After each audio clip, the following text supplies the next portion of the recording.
Through 2 decades, 17 classic albums, countless unforgettable concert triumphs, they changed the face of British rock music forever. And the best part is, they're back. Spinal Tap, get out there, you're on! Now, they're on the verge of the greatest comeback of all time. Rock and roll! No feedback! This is their Go moment. right straight through this door here, down the hall. Yeah. Turn right. Their time has come. Rock and roll! Any minute now. Any second. Hello, stage! I think we're lost. The little jog there, about 30 feet. Jog to the left. Get ready. Get set. Direct from hell, Spinal Tap.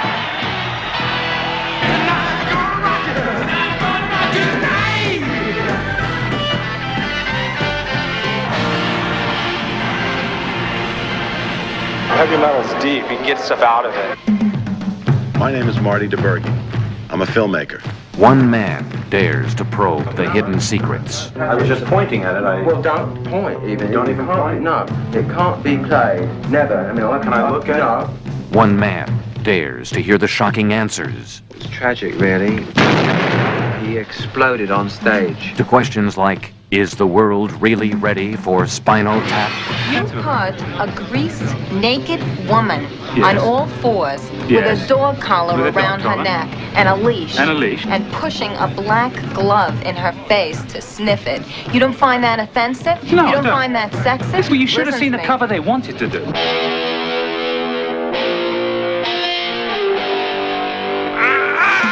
Get me out! After years of vicious gossip, The official explanation was he choked on vomit. They can't prove whose vomit it was. years of ugly rumors, It's a passing thing. This is a fact. And you are Spinal Tap? Oh, what's going on here? Hi. now the vicious, ugly truth can be told. Well, I'm sure I'd feel much worse if I weren't under such heavy sedation.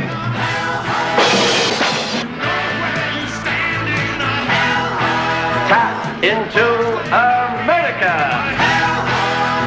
From the place where eardrums go to die, come the living legends of rock and roll lunacy. This is Spinal Tap. You know, it's like Hemingway said, you know, remember them as they were and write them off.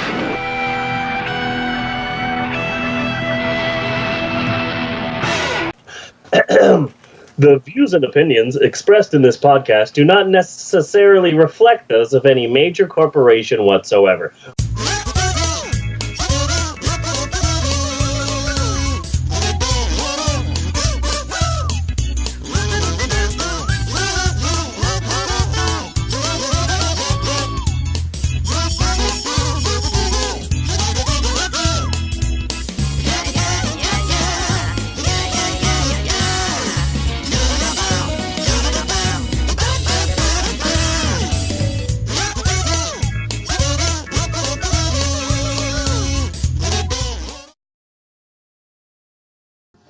Welcome to the Pope on Film. I am Bunny Williams, and with me is... Reverend Steve, I am the founder of the Church of Ed Wood. I am a father of 4.5 children, a bad movie lover, and today I am coming to you live from my son's bedroom. Yay! There's some really good acoustics in here. Have you noticed that, Bella? It's because he doesn't have a lot of stuff in here, and all the stuff that he does have is in like that corner there and that corner there. So there's not a lot of stuff here, so it just echoes. Yeah, it's good acoustics. Yeah, it's really, really good. You can't hear me? The live stream is not hearing you. Okay, that is not good.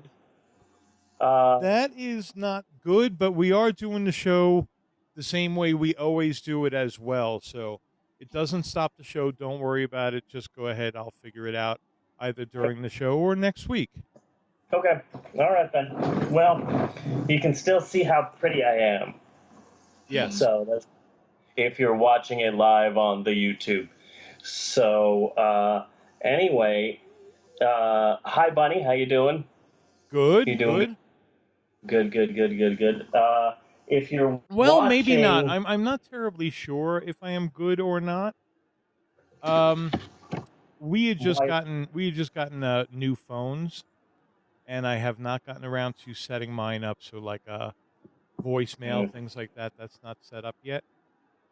Yeah. So now just hold that thought a second, and I don't want to get into this too terribly much because it's not about me. It's a friend of mine, but a friend of mine was picked up by the FBI for saying things about Trump on Facebook. Saying things about Trump on Facebook? Yes. Huh. So he is under FBI investigation for that.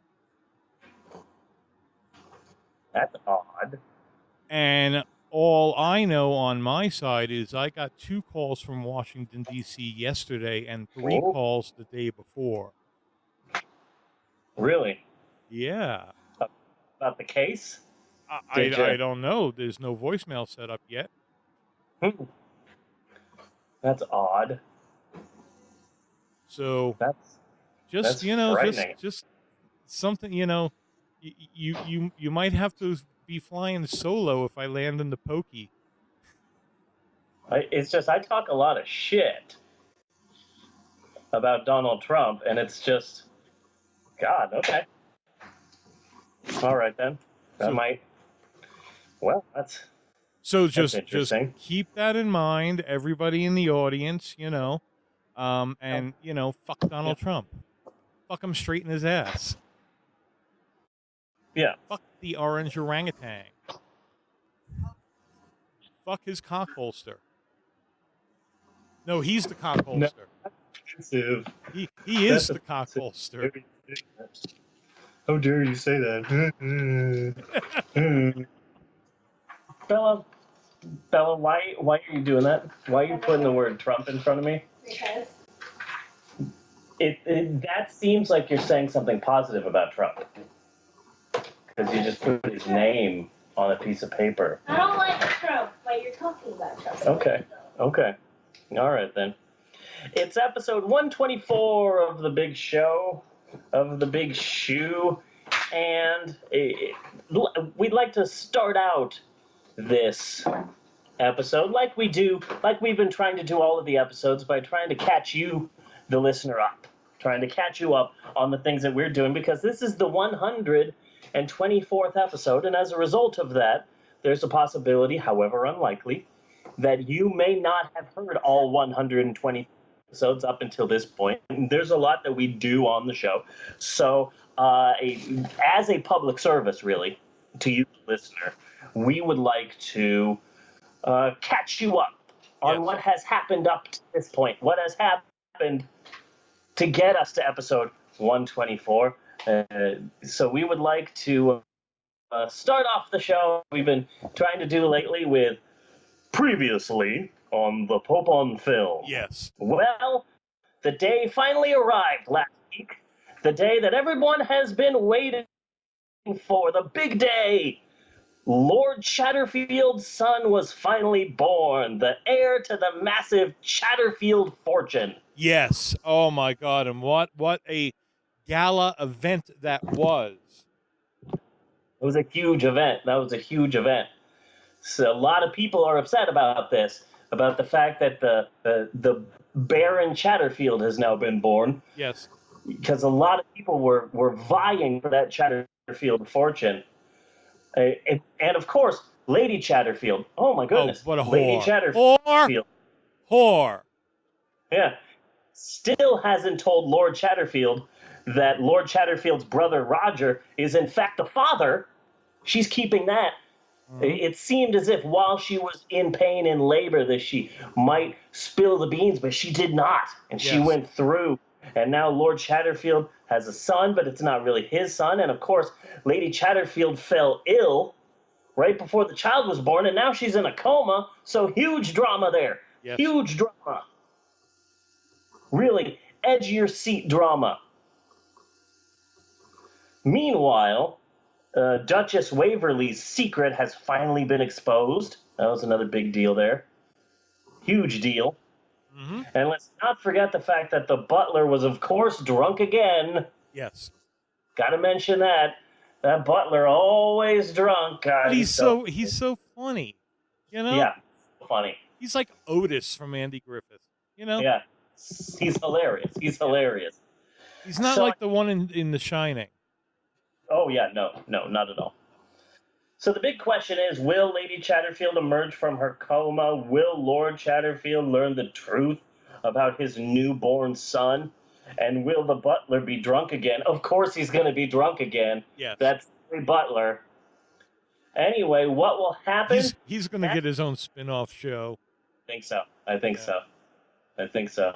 It's going to be Chesterfield, because that's the butler's name. Chesterfield. And he's going to be all like, yeah. So, will Lady Chatterfield emerge from her coma? And will Lord Chatterfield learn the truth? Find out tonight on The Pope on Film. Well then, Bunny. Yes. Bundertaker. the ultimate warrior. Okay. Bundray the Giant.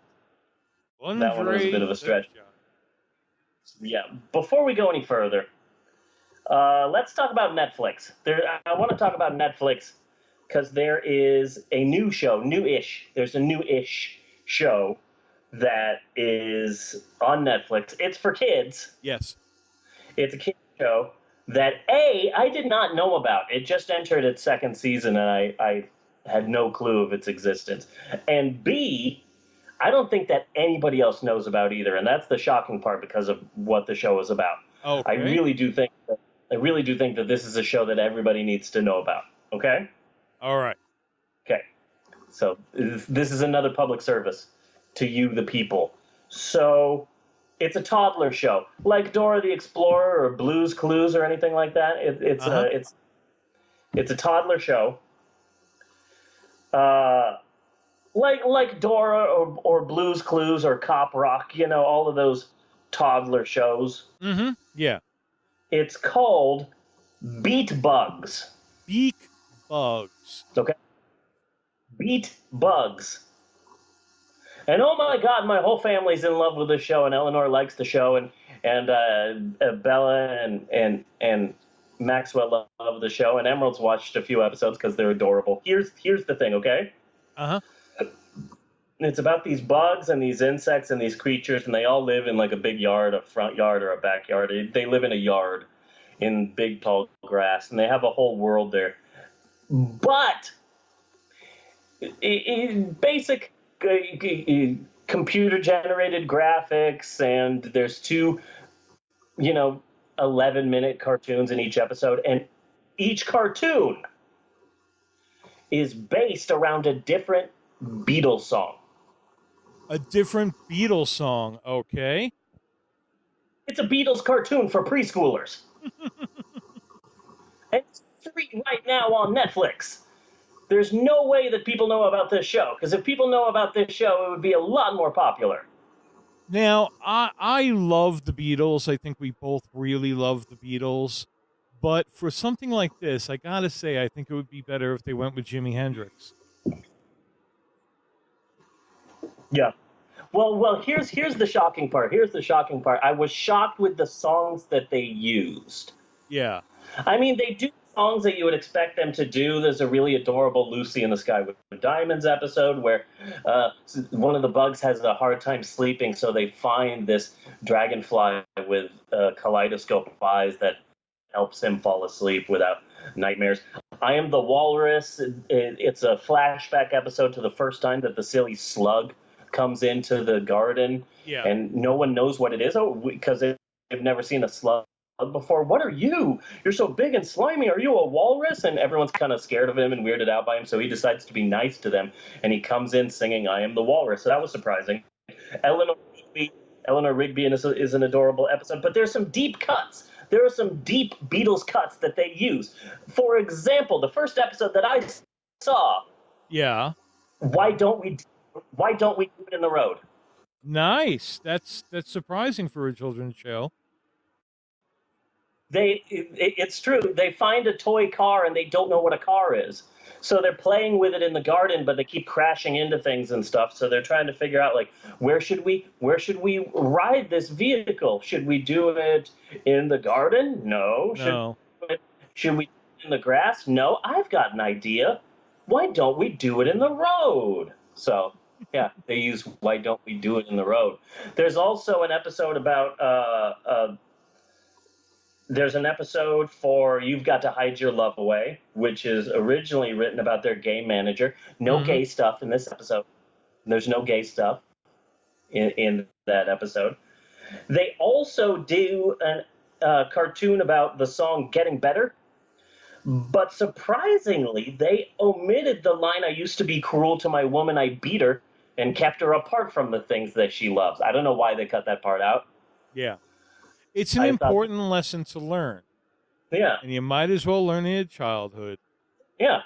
Life sucks, kids. Yeah. Anyway, this show is freaking adorable, and not a lot of people know it exists. So if you have or know anyone with little ones, you basically owe it to them to inform them of the existence of the Netflix cartoon Beat Bugs.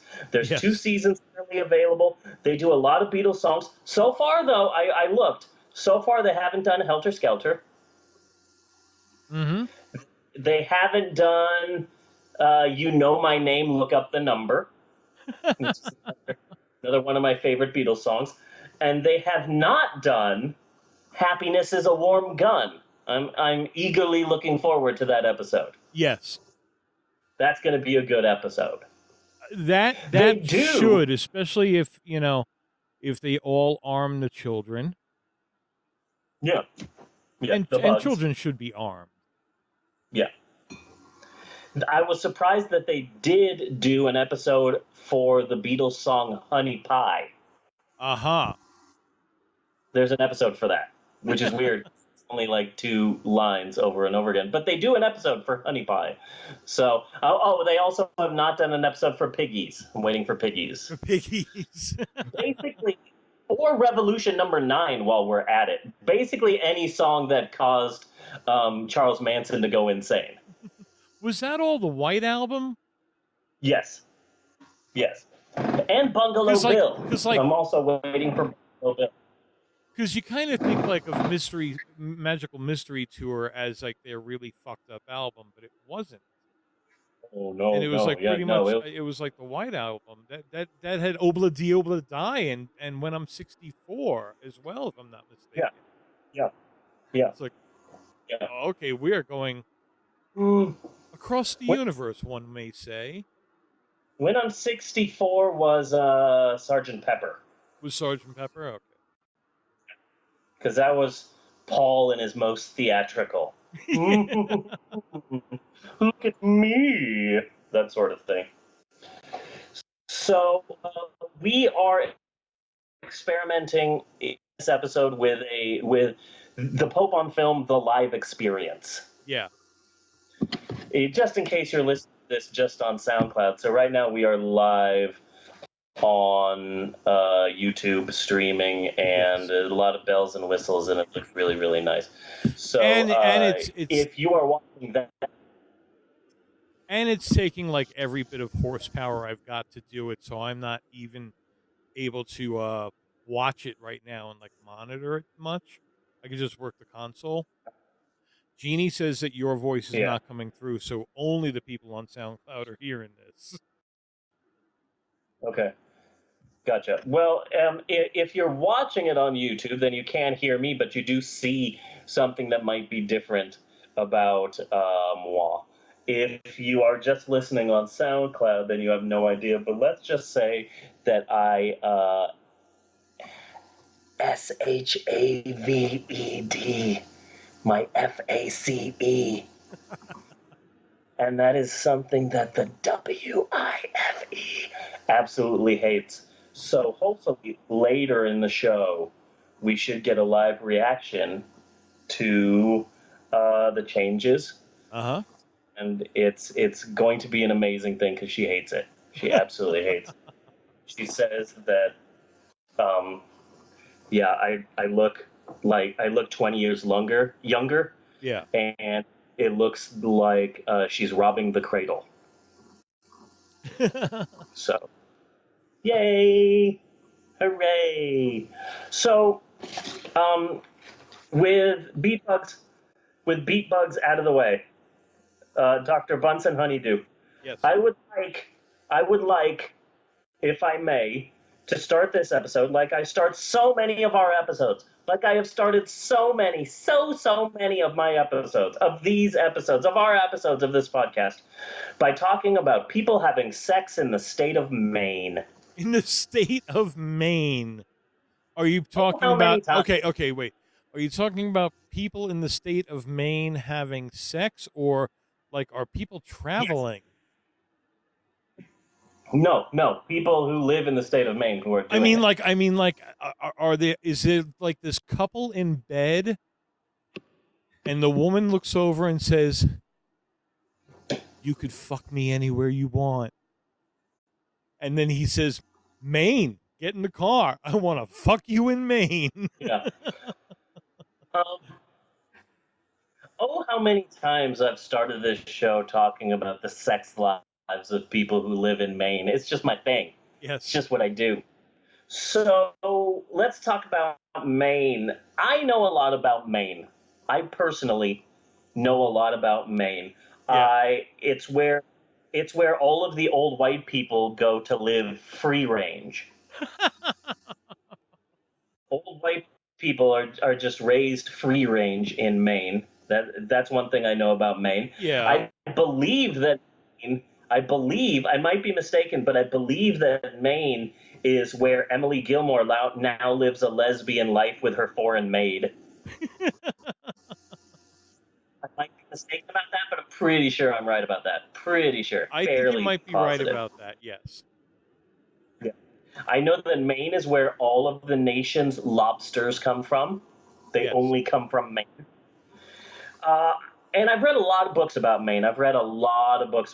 So I also know that Maine is where evil clowns lure kids into sewers to kill them. Yes. And if you bury your child in certain spots, they come back. Exactly. Maine is where cars come to life and kill people. Yes. Another thing I know about Maine. Maine is where stores will magically appear overnight and they happen to sell your wildest dreams, but is it too good to be true? So there's a lot wrong with Maine. We've just begun to talk about Maine, and already there's just a shit ton of problems with the state of Maine. And now there's even more wrong with Maine, okay? Mm-hmm. So for a long time now, in Maine, which coincidentally is the feel me state. Again, I made that up, but it feels right. It does. It does. And in Trump's America, what feels right is more accurate than the actual facts. This is true. So Maine is the feel me state. So for a long ass time in Maine, old people have been flocking to the state. They've been flocking to the state in droves. Meanwhile, young people have either been leaving Maine or just saying, "Oh, hell no, I'm not moving to Maine."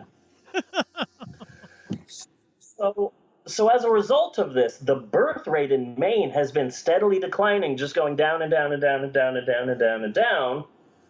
Meanwhile, the death rate has been going higher and higher and higher and higher and higher. So in 2013, it became official. The death rate in Maine was higher than the birth rate. Yes. In the state of Maine, more people died than were born. And from 2013 on, those numbers that intersected in 2013 kept going the way that they're going. So the birth rate numbers went down and down, and the death rate numbers went up and up. So right now in Maine, more people are dying than being born. In Maine, state on the rise. I think we have to... We have to save Maine. It's Night of the Living Old People over there right now. It's a health crisis. It's a public health crisis. And so that gave me a great idea. That gave me a great idea on how to solve Maine's health crisis. Okay. And this This idea came from another public health crisis that we have recently talked about here on the big show. Utah yes. recently announced that pornography is a public health crisis. So here's what we do. We go to Utah and we round up all of their porn. Yes. Besides, they don't need it anyway. They're Mormons. Pornography to them is a woman showing her ankles. Yes, it is. So we go to Utah, we round up all of their porn, and in the interest of raising Maine's birth rate, we send it all to Maine. Yes. We send Maine all of Utah's porn.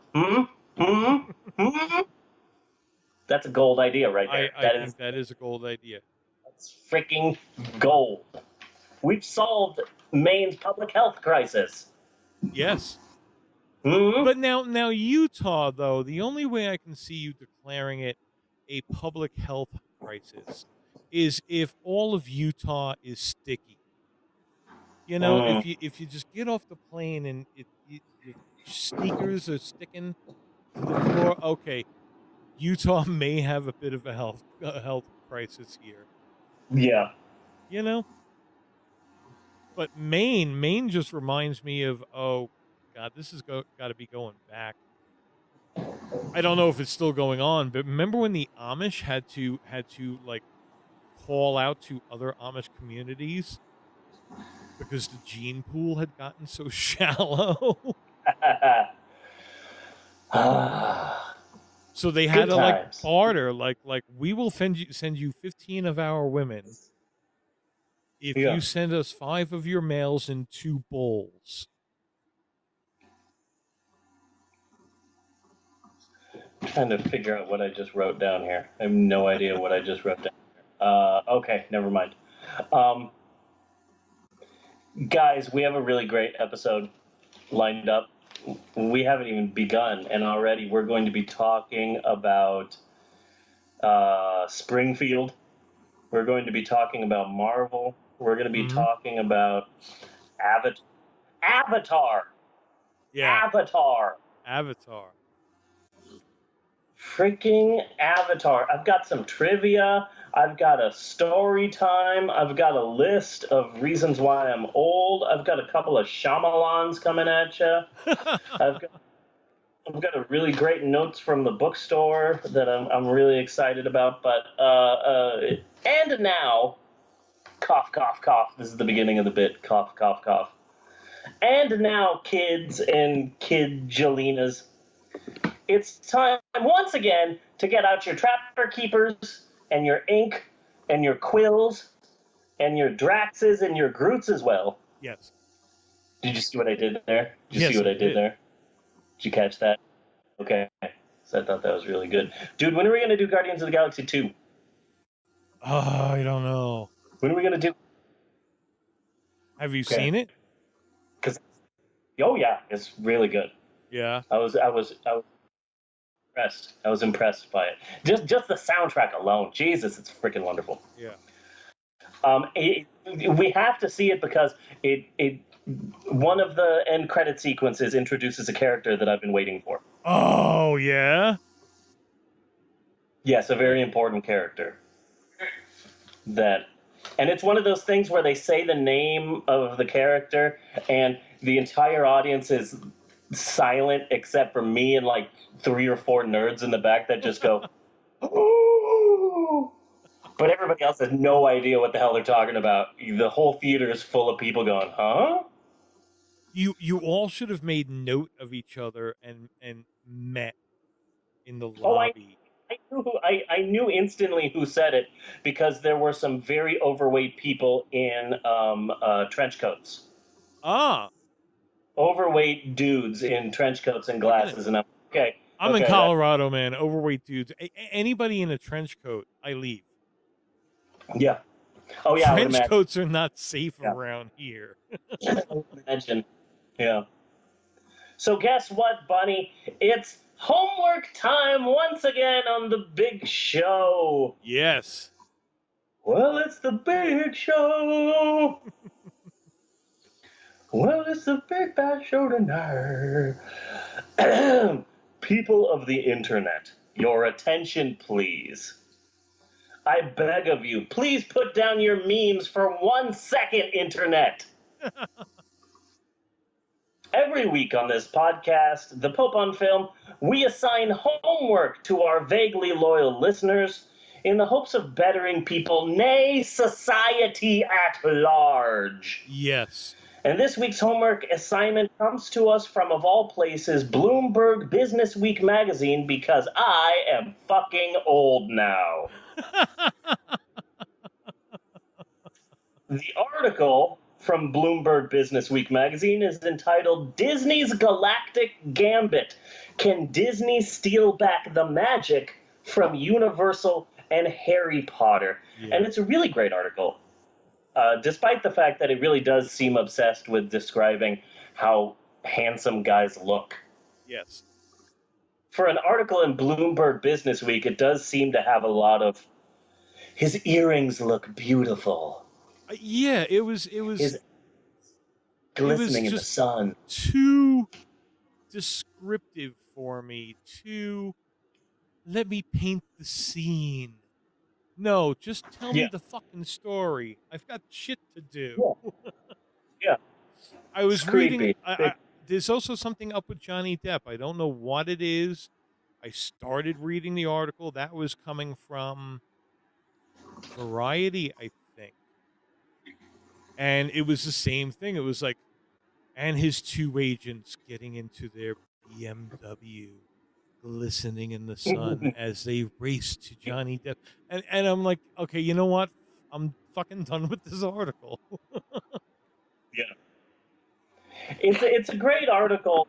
It's great because it shows a desperate Disney corporation playing catch up, and there's something really like Schadenfreude about that, you know? Yeah.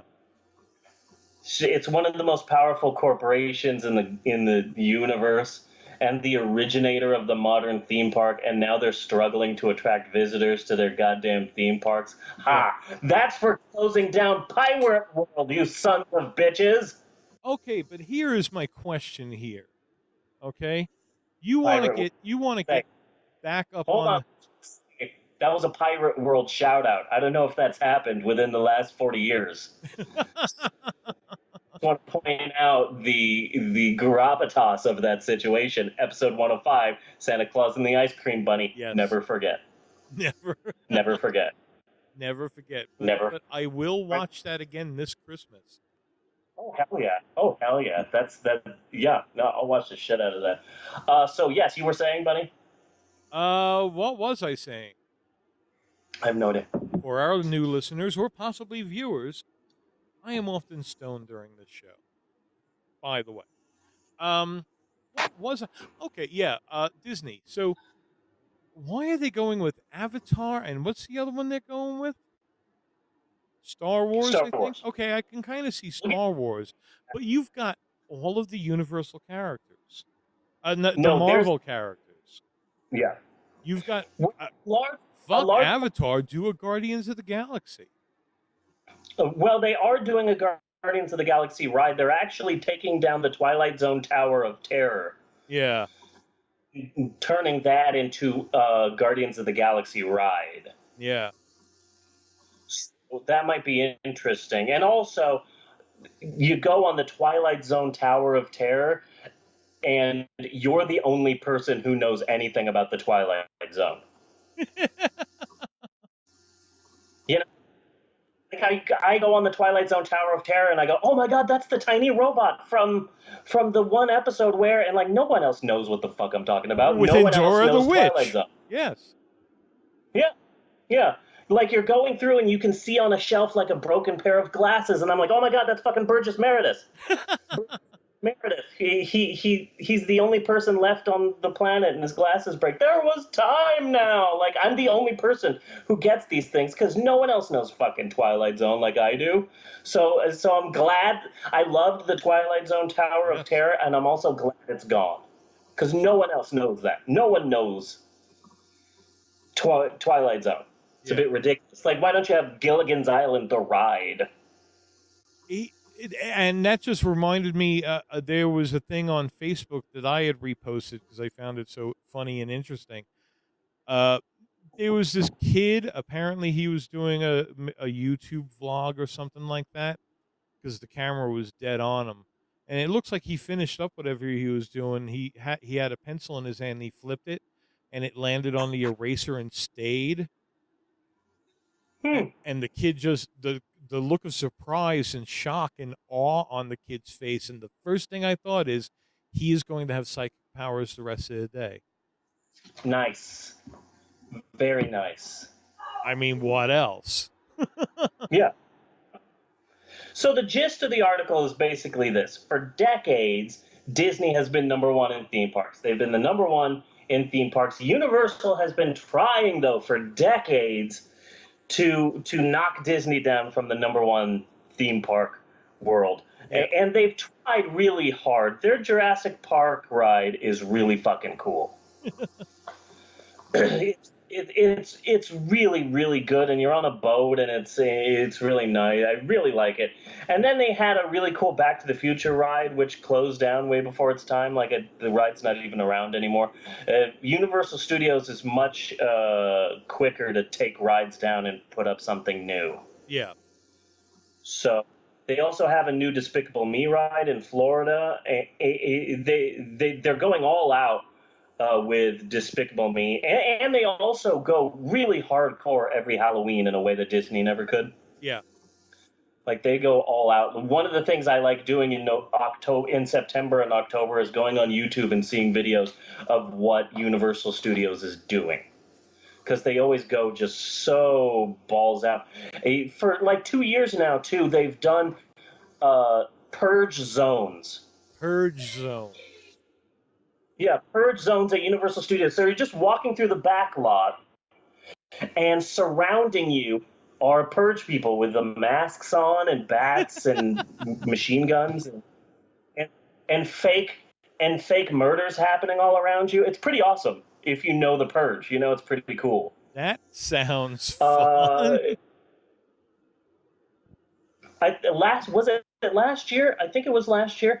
They did like a Mike Myers haunted house where you're walking through like the history of Mike Myers, and there's one room where it's like a mirror maze, except surrounding you like 50 different fake Mike Myers life-size statues, and one of them is real and will jump out at you. Yeah. And it changes each time you go through the ride. So you're not sure which Mike Myers is going to be the real one that scares the shit out of you. So that's I really like what they do during Halloween. And in Florida, in Universal Studios Florida, they've built an accurate, a 100% accurate, well, as much as you can be accurate, replica of Springfield from The Simpsons. Oh, okay. So you can go to the Quickie Mart, and you can actually drink a Duff beer at Moe's, and it looks really cool. There's also one part of Universal Studios Florida that I would probably like the most, more so than frickin' Harry Potter World, and that's their Marvel Islands of Adventure. Yeah. Have a whole Marvel comic book theme park that's already in Universal Studios. Because they built I knew that. Somebody had. They built it before Disney owned Marvel. Oh, okay. So there's a part of Disney that's like, hey, we could build like Marvel Land, but that's already been done by fucking Universal Studios Florida. So it's weird that now they're working on Marvel comic book rides for Disney World, but there are already Marvel comic book rides at Universal Studios. So it's a bit weird. Yeah. It's a bit weird. But honestly, imagine, what would Maxwell do? We're in Universal Studios, and he's like, oh, hey, there's The Simpsons. That's cool. Oh, my God. Hey, look, there's Despicable Me. There's the Minions. Oh, how cute. And then suddenly, Dr. Doom is in front of him. Yeah. Like, what would Maxwell do? He would freak the fuck out. Yeah. I would have to teach Maxwell not to punch people. Because literally, what if we're like walking And suddenly my son sees that the Green Goblin's in front of him. Yeah. I'm like, oh my God, Maxwell, stop hitting him. Stop hitting him. Mm-hmm. Maxwell, don't hit people in the crotch. But it was Dr. Octopus. I don't care. Just stop punching people. It would be amazing. It would be amazing. That's exactly what he would do. We're just walking around, suddenly Magneto's in front of him. He's going to lose his shit. He'd totally lose it. So the story goes, and I didn't know this, that J.K. Rowling and Warner Brothers gave offers to both Universal Studios and Disney about having a Harry Potter theme park. And both of the companies wanted to build a Harry Potter theme park, but J.K. Rowling insisted that she have final say in everything, and that's when Disney tapped out because they don't play well with others. Yeah. So Disney could have had this, and that's got and that also makes it wonderful. And it looks like Disney was right in the sense that, according to the article, J.K. Rowling was a bit of an overbearing, demanding bitch. Mm-hmm. But thank God she was, because if she wasn't there, if she didn't have final say, then it would have been horrible. They wanted to sell pizza and hot dogs. But I'm telling you, if I was Disney, I would snap Guardians of the Galaxy up. That's what I would do. I mean, Star Wars is cool, and you're going to get your diehard fans most definitely.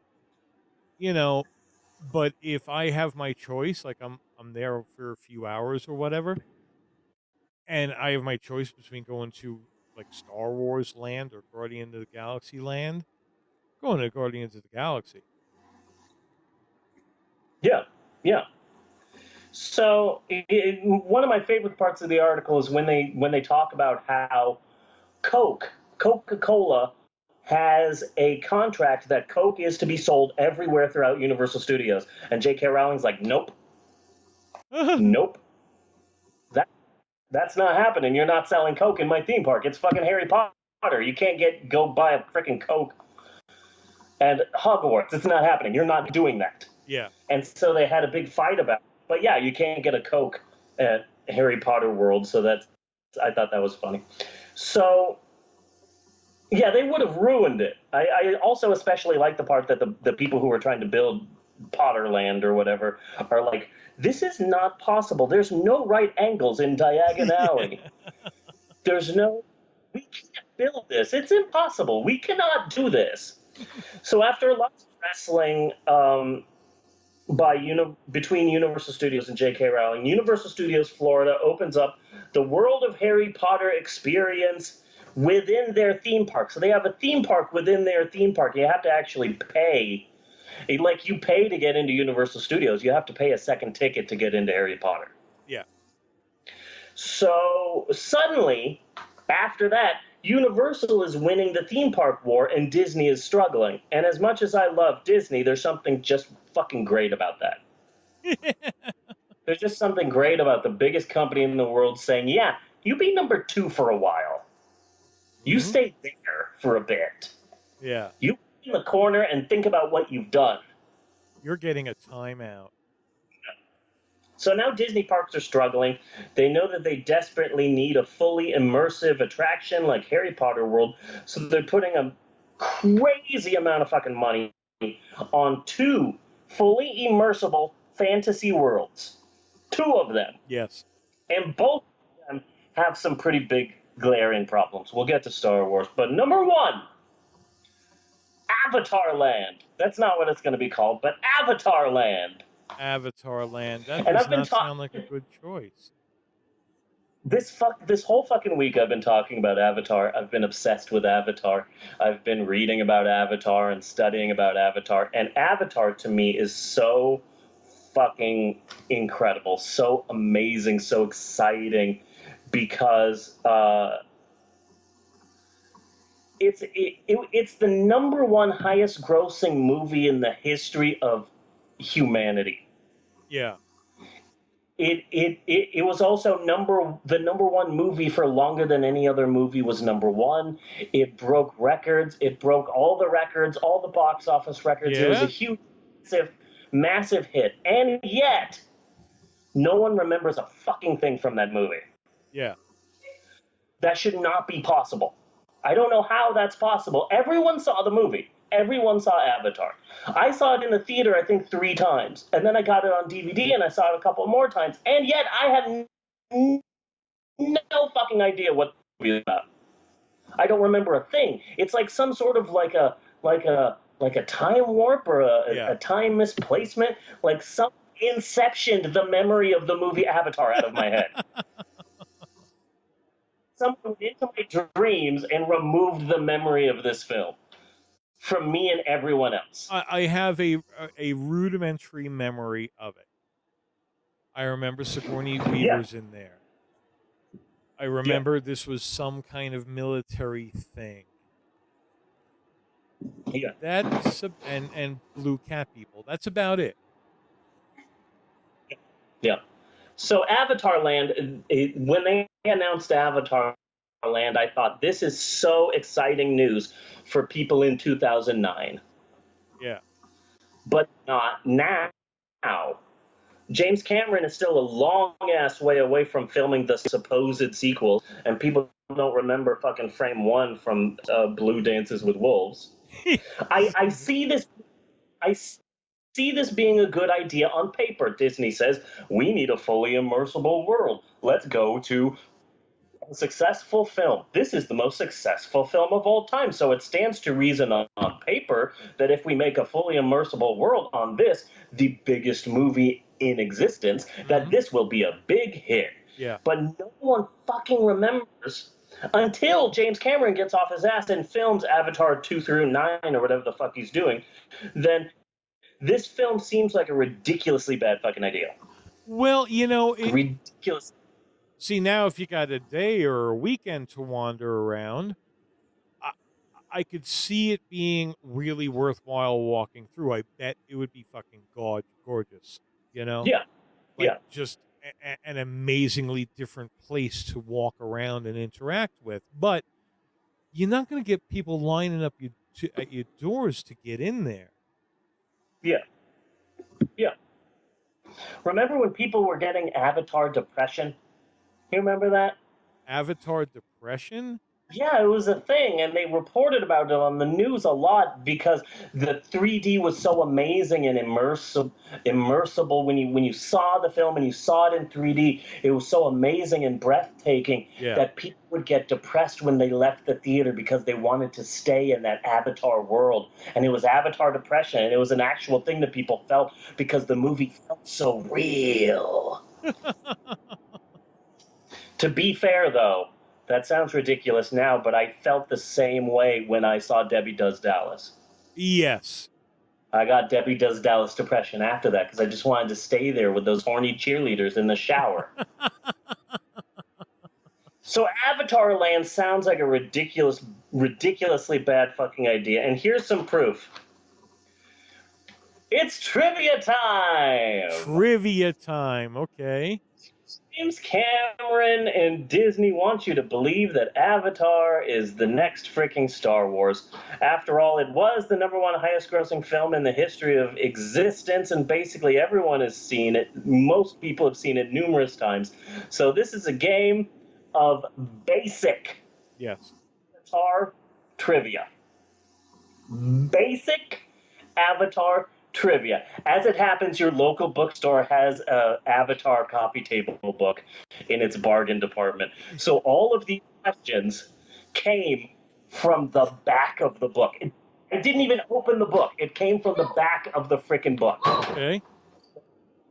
Basic Avatar trivia. Guys, no fighting. Be nice. Maxwell, what happened? What happened? Bella's not. Pick the time. He says I get to watch 5 videos and I have to give the TV straight back to him, even though he's been watching it for a while. Maxwell, you've been watching TV for a while. Let your sister have a turn. Well, I just want. Why am I angry at her because she didn't let me do that? It's okay, Maxwell. It will be okay. I promise you. So basic Avatar trivia, and it's funny because I've been trying to talk to a lot of people about Avatar over this past week, and every time I do, no matter who I'm talking to, whether it's my wife, whether it's Emerald, whether it's my boss, whether it's a coworker, whether it's someone I know, every time I try and talk about Avatar to them, they say, "Okay, which Avatar?" And I'm like, "Fucking the blue one, the blue people Avatar." Mm-hmm. So this is basic Avatar trivia. Basic Avatar trivia that should be easy for everyone since this is the #1 movie in the history of existence. So let's freaking do this. Number 1. How many light years away is Pandora from Earth? 36. 37. 4.4 light years away from Earth. Okay. Yeah, and this is from the back of the book. I didn't even open the book up. That's really close. Puts it at Alpha Centauri. I don't know. Approximately how tall are most Na'vi, which are the blue alien guys? Approximately how tall are they?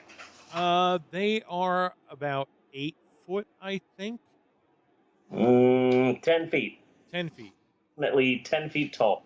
Here's a basic but one. you know they're bragging. Yeah. Here's a basic one. What is the hero's name? The hero, the star of the film, your protagonist. He's centered. He's the entire film. He's watch the star, the freaking hero. What's his name? Honey, do you got a guess? You don't got a guess? I'm gonna go with Marty. His name is Jake Sully. What? Okay. Here's a true or false one to make it easier. Sigourney Weaver plays Dr. Veronica Cartwright. True or false? True. That is false. Veronica Cartwright is a name from an actress from the movie Alien. Yes, but I was just thinking that it would be better played by Angela Cartwright than Sigourney Weaver. So I'm like, yes. So here's an extra point. What is Sigourney Weaver's character's name? Zool. Her name, and this is a horrible name. This is a freaking horrible name. Dr. Grace Augustine. Like, holy crap, that sounds fake. I know we're talking about a movie of giant blue aliens, but that name sounds fake. Name the evil corporation that is trying to mine unobtainium. Unobtainium. Name the evil corporation that wants to mine for unobtainium. This is the only one I know. Exxon. And that's because I have a no, close. Okay. The RDA, which stands for the Research Development Administration, so goddamn generic. Yes. I only know that because I have a sticker for the Research Development Administration on my car. And it's like one day someone's going to get the fact that the sticker I have on my car is from the bad guys from Avatar. Oh, wait, no one's ever going to know that because no one knows that goddamn movie. No one's ever going to get that I have a sticker from the Research Development Administration. No one's ever going to get that. Ever. I'm going to predict. What did you say, Maxwell? Can you try to get this No, I can't seem to get it out, Maxwell. It might be stuck. We'll have to call 911. I'll have to call the president. So I'm legit. I predict in 20 years this is gonna have a huge resurgence. I don't know, because I know it played fucking nearly nonstop on HBO. They had a television at work that would play like HBO and shit. I don't know why, and it was like always on. Avatar, just constantly Avatar. So there's going to be a whole generation that we don't know about now and possibly should exterminate,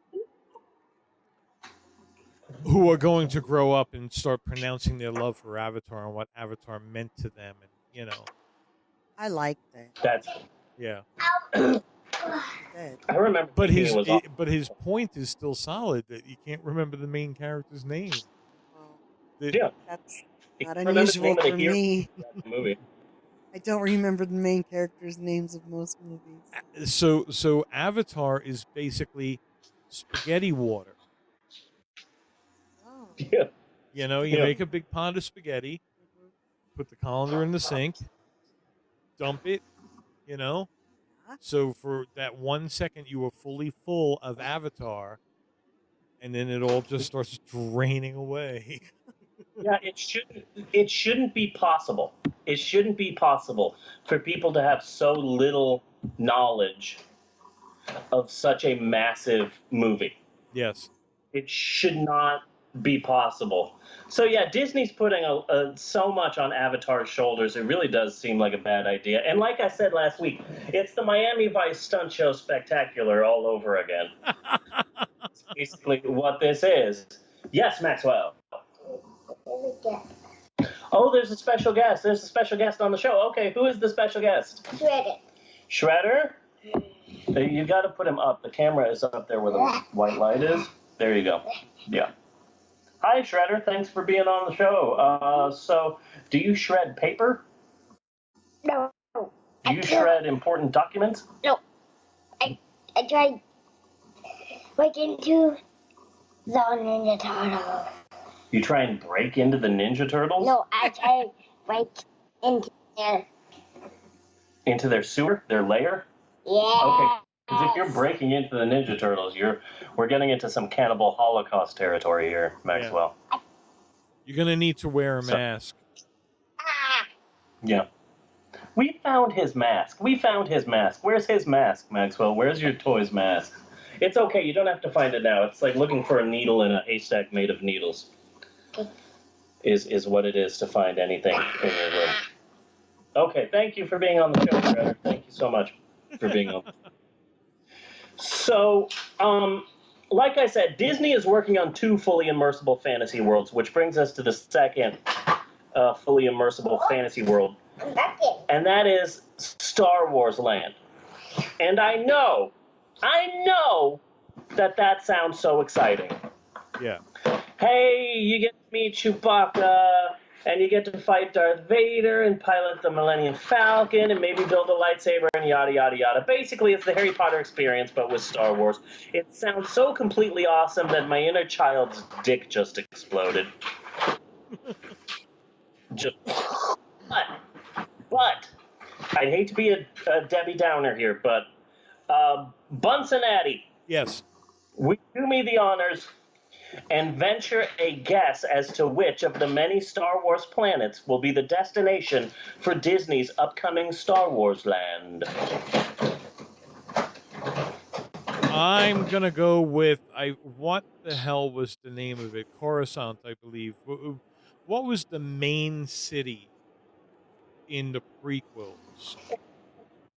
That one. Hold on, we're talking about Star Wars.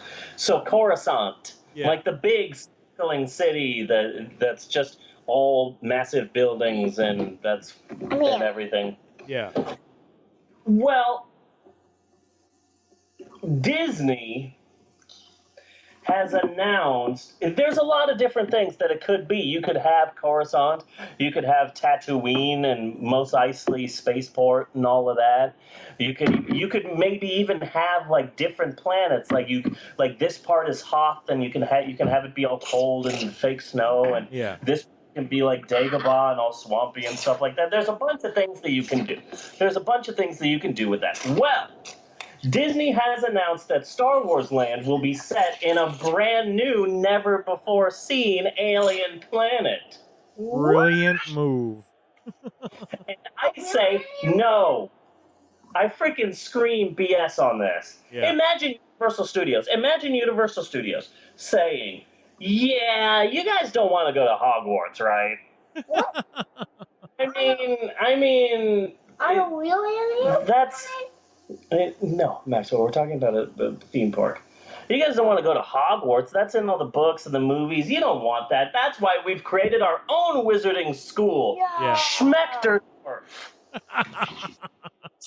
You kids are going to love going to school at Schmechterdorf.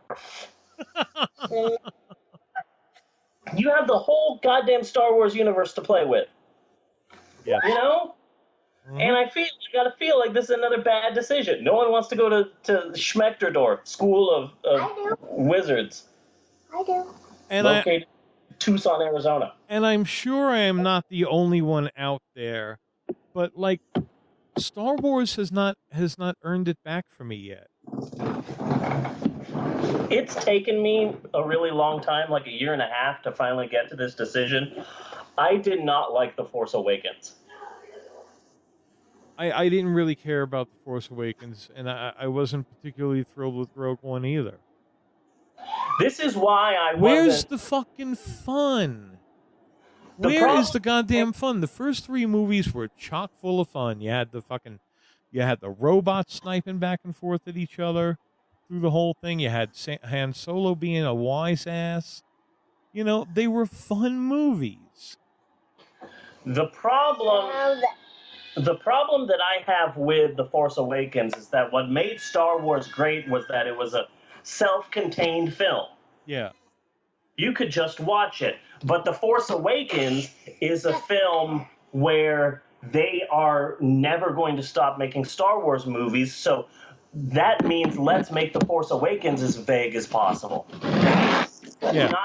Let's not tie together any plot. Let's not end any plots. Let's not explain anything. Let's just make it as vague as possible. Let's not explain who this person is, who that person is. Let's not explain what's going on here. Let's just get rid of this person, add all these new people. Don't explain their backstory, because we're going to be making these films until the day you die, and then we're going to keep making them. So none of these movies are going to be as self-contained and fun as the first Star Wars movie is. Yeah. So that just kind of pissed me off. That pisses me off. And also, I'm sorry, but I'm never going to take the fat guy from Heroes seriously. I'm never going to do that. I'm never going to take the fat guy from Heroes seriously, period. Yeah. Stop trying to pass him off as a legitimate person. It's not happening. You're from freaking Heroes. Yeah. No! Maxwell, stop covering up the camera. And that is just who he is. He's just the guy from Heroes. Yeah. We went to go see Guardians of the Galaxy 2, and he had this bit in the beginning where he's talking to film students and stuff, like in those stupid videos they show in the beginning of movies and stuff. And I'm like, why the hell am I supposed to take the fat guy from Heroes seriously? Yeah. It's like, why the hell is the fat guy from Heroes here? And I'm like, he was in Star Wars. He was in... People are trying to pass him off as someone legitimate now. Really freaking weird. I don't know. I tend to feel more like, oh, I'm glad you got a job. You know, I'm glad you're working. No. You're doing a PSA in front of a movie. You know, you haven't sunk too low yet. It's okay. You should be proud. You should be proud. You're helping to educate children. Okay? My little buckaroo. I was hoping if you're going to get the fat guy from Heroes in Star Wars, he had better be Porkins' son. Yeah. Son of Porkins. Son of Porkins. Yes, Maxwell. What? We get to the guest. Oh, there's another guest. Okay, there's another guest on the show. Who is this? Who is this guest on the show, Maxwell? You don't even know who he is. You don't even know. You just grabbed a toy. You don't even know what toy that is. Lexwell. Huh? Lexwell. Lexwell? Lexwell. He's a lightning. Okay, toy. He's an X-Men and his name is Beast. Beast. Yeah, that's Beast from the X-Men. He's Beast. Hank McCoy. That's the Beast. Okay, that's not the camera. Down there. Up there is the camera. Okay. See? There you go. That's the Beast. I'm flying with me. He was also in that zombie movie, that zombie romance movie that I liked. Warm Bodies.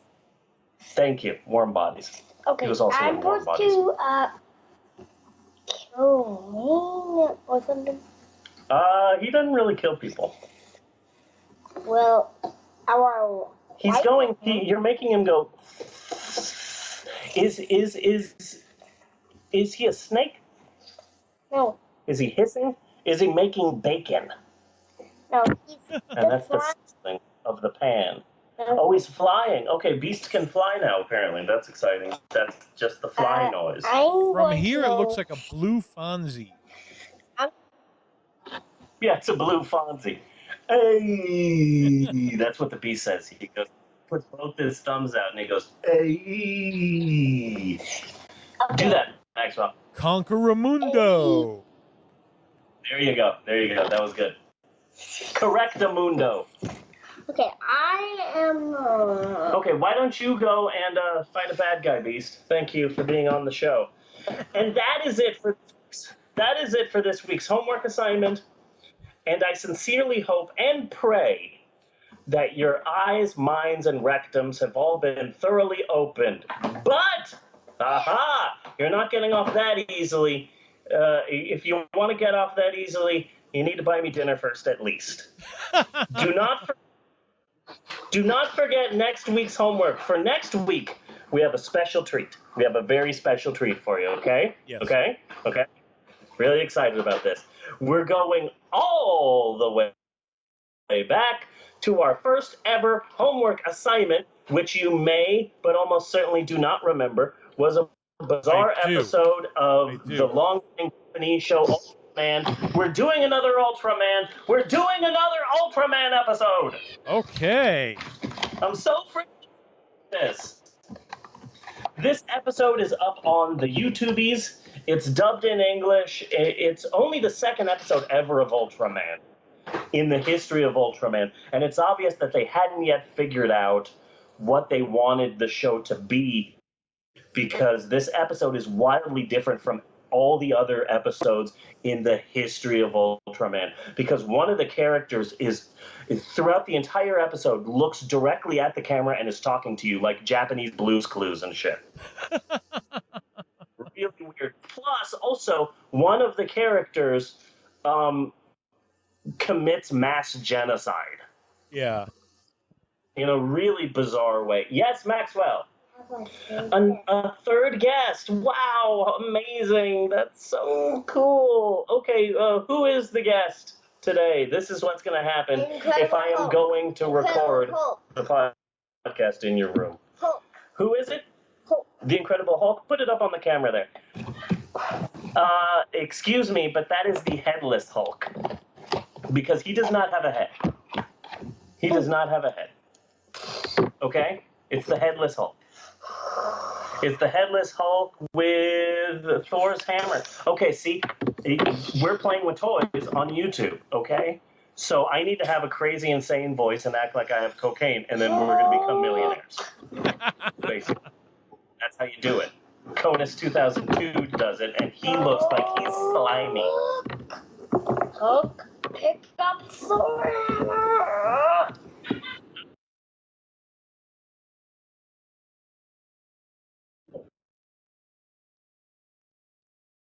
I might be losing you.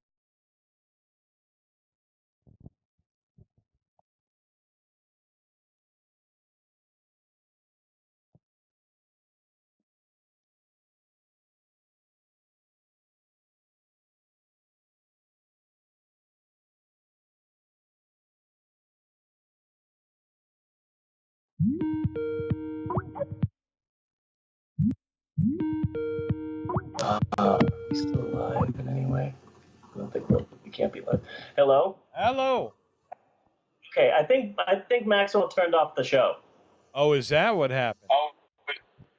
Yeah, I think so, because he was playing on my laptop here, so I'm pretty sure he just accidentally turned off the podcast. He's so fired. Stop touching my computer while I'm fired. recording, Get okay? out. What'd you say? He's fired. I Get said him out he of was. here. Okay. Yeah, I said he was fired. And it's because of Maxwell's Hillary fired. Clinton. You just got Comey'd, Maxwell. You just got Comey'd. I don't know where Thor's hammer went. I think the bees took it. Why don't you guys have an adventure off screen? So the episode is on again, YouTube. for our new listeners, I don't think they remember how vehemently Maxwell was attacking Hillary Clinton at the time. So that's why we fired him. Oh, yeah. Yes, very much so. Yeah, no, you got fired because of how mean you were to Hillary Clinton in the lead into the election. Yes. Okay, Maxwell, we're just kidding, okay? Stop looking so depressed. We're just kidding. Just kidding, okay? You're not fired, okay? Okay? Come over here. Come over here. Come over here. Come over here. Well, even if he is fired, he shouldn't be bad because he's so totally getting a book deal.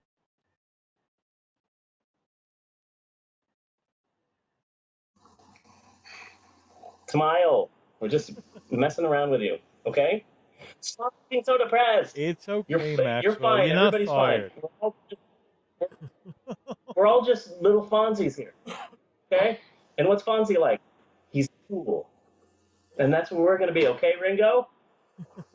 We're going to be cool. He's So the episode of Ultraman that we're doing next week for homework is it's on YouTube. It's posted by a YouTuber called That Guy from M78. It's all one word. Okay. And it's called Ultraman, parentheses, 1966, episode 2, English dub. I've got a link, and I will hopefully, let me see, I've got it somewhere. Yes, and I will go ahead and send that to you. I am sending it to you right now. Awesome. So excited we're doing another Ultraman. You have no idea how excited I am about this. We're doing another Ultraman. Yes. So very excited to be talking about Ultraman again. That's going to be next week. So join us next week for homework time with the Pope on Film. Do do do do do do do do do. Small aside here, Cinnabon. I'm trying each week to sort of mix up the running order of things. Okay.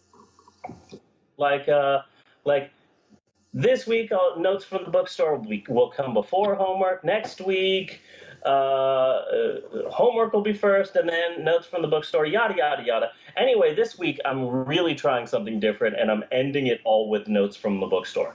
Okay. But not because it's so good that I'm saving it for last. I'm just trying to be different. I'm just honestly just trying. So, just trying something different here. So, did Maxwell stopping the podcast mess up anything on your end? No. No, not at all. Okay, so streaming and all of that, good. Yep. So before we get to this week's movie, before we talk about golf, we're going to be talking about golf. Yeah. At length. We're going to be talking about golf. We're going to be talking about Wolfman Jack. All right. Wolfman Jack. And we're going to be talking about lawsuits and the movie Airplane. And we're going to be talking about UN diplomats. We're going to be talking about Nirvana. We're going to be talking about Asher Fleming. Asher Fleming. We've got a lot there. Asher Fleming, yeah. Asher Fleming is the guy that banged Paris Geller before he died. Okay. Yes, sir. But before we get to any of that, maybe we should take a break. Should we take a break? Should we take a break? We should take a break. We should take a break. We will be right back with more of the Pope on Film after these commercial messages. There's a lot of in that, and I have a hard time with commercial messages. It's the sort of thing that Maxwell couldn't say a year ago because he had problems with his shush words. Shushes? Yeah. Commercial messages. Yeah. He's just now starting to be able to say the name of the bad guy from Phineas and Ferb, Dr. Doofenshmirtz. Dr. Doofenshmirtz. Maxwell, come in here. You weren't fired. We were just messing around. Stop being depressed. Why did I hear my name on the podcast? Because we were talking about how you used to say the name Dr. Doofenshmirtz. Can you say that right now on the podcast for me? Come over here and say Dr. Doofenshmirtz. Because you say it so much better now. Yeah, you say it so much better now. Say Dr. Doofenshmirtz. Well, I don't really say words very right. You say words good. You say words great now. You used to not be able to say Doofenshmirtz, but you can say it perfect now. Why don't you come over here and say it?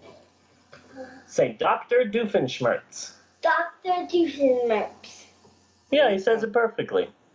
I like Yay! that. Yay, Maxwell. It's on the podcast. But what? I didn't want to say this on the podcast because don't make me buy a gun and kill you. Don't. My don't gosh. You and kill me? Yeah. Yeah. Okay. That's a promise. I won't make you buy a gun and kill me. Don't say my name anymore. Don't say your name anymore? But if you do, there are witnesses. Okay, then I won't call you by your name anymore. I'll call you by a nickname. Arthur Two Sheds Jackson. That's your new nickname. So if I'm talking about Arthur Two Sheds Jackson, I'm talking about you. Okay, Arthur? Okay, Arthur? Arthur Two Sheds Jackson? Don't call me that either. Hey, Steve, don't worry, because when my boys were little, they were in the back seat of the car giggling about how they were going to chop me up in pieces and put me in a trash can. And they were giggling. He's got a Nerf gun. He's got a Nerf gun pointed at my head right now. Oh. How about this nickname? Can I call you Black Dynamite? Well, I don't like blowing things up. I only like killing. Okay, Maxwell, I'm only going to tell you this once. Do not point any sort of gun-looking thing at my head. Okay? Okay? Don't make me go and... You have no idea my backstory. I just don't want you pointing at my head, okay? Okay. Okay? Okay. No more putting things on this temple, all right? I have backstories that you do not know about, okay? Don't make me shoot you. And okay. Okay, so we will be right back with more of the... Huh? On that light note. Yeah, on that light note. After these commercial messages. Do-do-do-do-do. Do-do-do-do-do. Do-do-do-do-do-do-do. And break.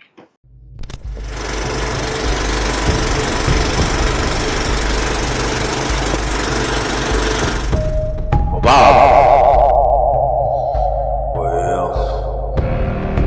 Bob thinks is, it wasn't just enough to want to see Uncle Henry and Annie Ann. It's that if Bob ever goes looking for his heart's desires again, Bob won't look any further than his own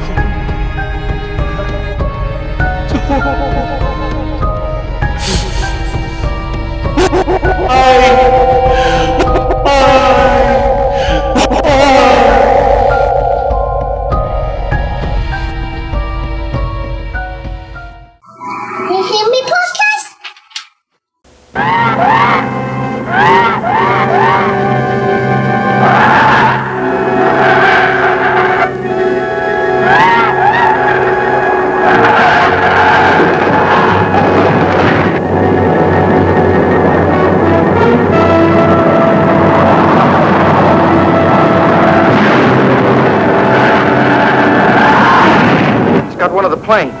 coming after me.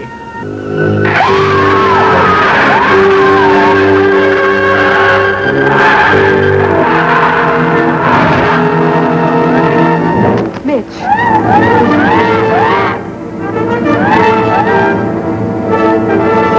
Bird is extraterrestrial. Comes from outer space.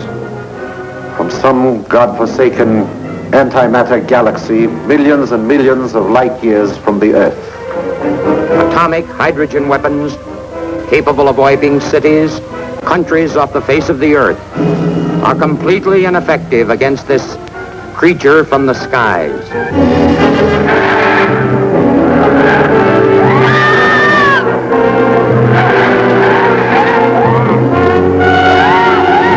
There it is now. Attacking the United Nations building.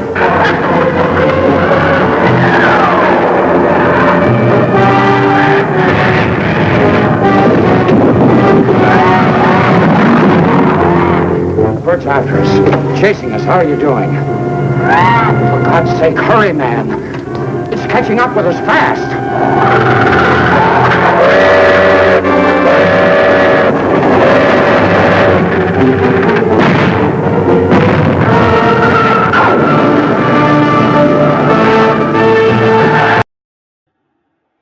And we're back with more of the Pope on Film. Before we get to this week's movie and eventually to this week's notes from the bookstore, our exciting hit new bit, I guess, reoccurring thing. Maxwell, my 5-year-old son, has another, soon-to-be 6-year-old son, has another exciting guest for the podcast. Who is this guest? Turkey. Turkey? Turkey. It's a turkey. Or yeah. Country. Hey, Turkey, I hear you're in economic turmoil. Oh, it fell because it was in economic turmoil. Yeah. They Turkeys need are a really hit tired. Avengers movie. Yeah, they do. Turkeys are really tired, though. Remember that because of all the tryptophan in them. They have a chemical called tryptophan that makes them tired, so the turkey should be like falling asleep and stuff. Just FYI. I was worried that during the break my wife might see my face and see that I'm shaved and freak the fuck out. But apparently she went on a walk to get all of her steps for her Fitbit, so she's not here right now. So there's still a good possibility that we might get a really good reaction here on the show.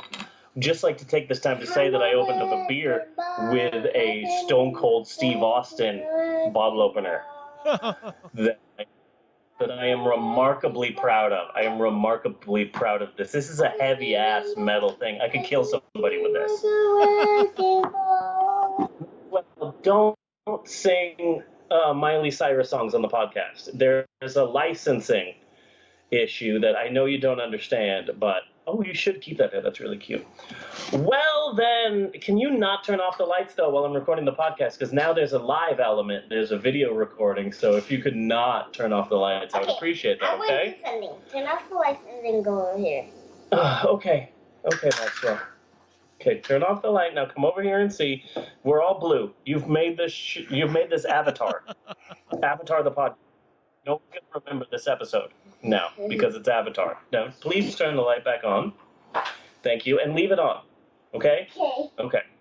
Well, then, Bunafornication. Yes. This week on the Pope on Film, we are saying hello to Cleveland. Hello, Cleveland. This town. All of your humor is centered around farts right now, and it's just wonderful. You should stay like this forever, Maxwell. This week on the Pope on Film, we are doing the episode in doubly. Yes. Do podcasts in doubly. This week, we are spending so much money dressing ourselves as animals. Mm-hmm. This week, Yes, we get it. You're adding fart to everything. This week on the Pope on Film, we are locating mandolin strings in the middle of Austin. Damn it, Jim, this episode we're going to 11. Yes, we are finally doing the classic American comedy masterpiece Jack and Jill, starring Adam Sandler. Ha! You just got Shyamalan! Twist ending. What, Maxwell? You want to show everybody a piece of black Play-Doh? Somebody's really excited about the live aspect of the Pope on Film. Yeah. Piece of. Gotcha. And if you squish it, you can make it into. If you roll, you do this. It's carrot. Okay. If you make it long. Gotcha. Snakes. Okay. Yeah. Or a lizard turd. So I'm gonna try and do my podcast now. Is that all right, Maxwell? Yeah. Okay, thanks. No, we are not doing Jack and Jill. We are not doing any more Adam Sandler movies, so you can be happy about that. Interesting side note, I believe I mentioned this before, but that film, Jack and Jill, starring Adam Sandler, features the Latin American actor that you now know as Dario Cueto. Ah, okay. Because they didn't get some guy and then have him pretend and then say, okay, from now on, you have to act like you're the owner of Lucha Underground. We need to fool people into thinking this is real. They just said, no, we're going to hire an actor. And they hired an actor. And he acts because it's a TV show. And I love that. It's such a wonderfully different way to look at professional wrestling. He's just a freaking actor. He was in Jack and Jill. But I'm glad that you brought up the name Adam Sandler, because as you may well know, or perhaps you blocked it out of your memory like an abuse victim, but last week on The Big Shoe, we did Adam Sandler's new movie for Netflix titled Sandy Wexler, and the best thing that you can say about this film is that they did a good job of making sure the camera stayed in focus. Yes. Literally everything else about this film sucks more than porn star Sarah J. in the Oakland Raiders locker room. That might be an outdated sports reference. That the Oakland Raiders are moving, or maybe they've already moved, but I don't give a fuck. And I have always been a firm believer of what I call cleansing the palate. For example, you watch Cannibal Holocaust, and that's an insanely depressing, effed up head trip featuring actual animal slaughtering, and you need to get that out of your head. So you cleanse your mind of the heinousness of Cannibal Holocaust with Charlie Brown's history of mental and physical abuse, Race for Your Life, Charlie Brown. Yes. Mm-hmm. A lot of times I would do that when I would watch a horror movie. I'm like, oh man, Hostel 2 is really fucked up. I need to watch Care Bears now. Yes. Just to kind of clean Eli Roth off of me. Oh, God. You always have to clean the Eli Roth. Even if you see him just like in an interview, you have to clean the Eli Roth off of you. Yeah. So this week, we are hosing off the depressing hideousness of Adam Sandler with a good comedy, an actual funny one, a film with an actual soul, a film that this week does not feature Conan O'Brien so desperate to escape that he gnaws his own foot off. Yes, my loyal poppies, this week we're finally doing Spinal Tap. Yes. And let me just say that Bunny and I are really big fans of Spinal Tap, not your music specifically, but just rock and roll in general. Yes. Mm-hmm. Hey kids, do you like Spinal Tap references? Then you've come to the right podcast.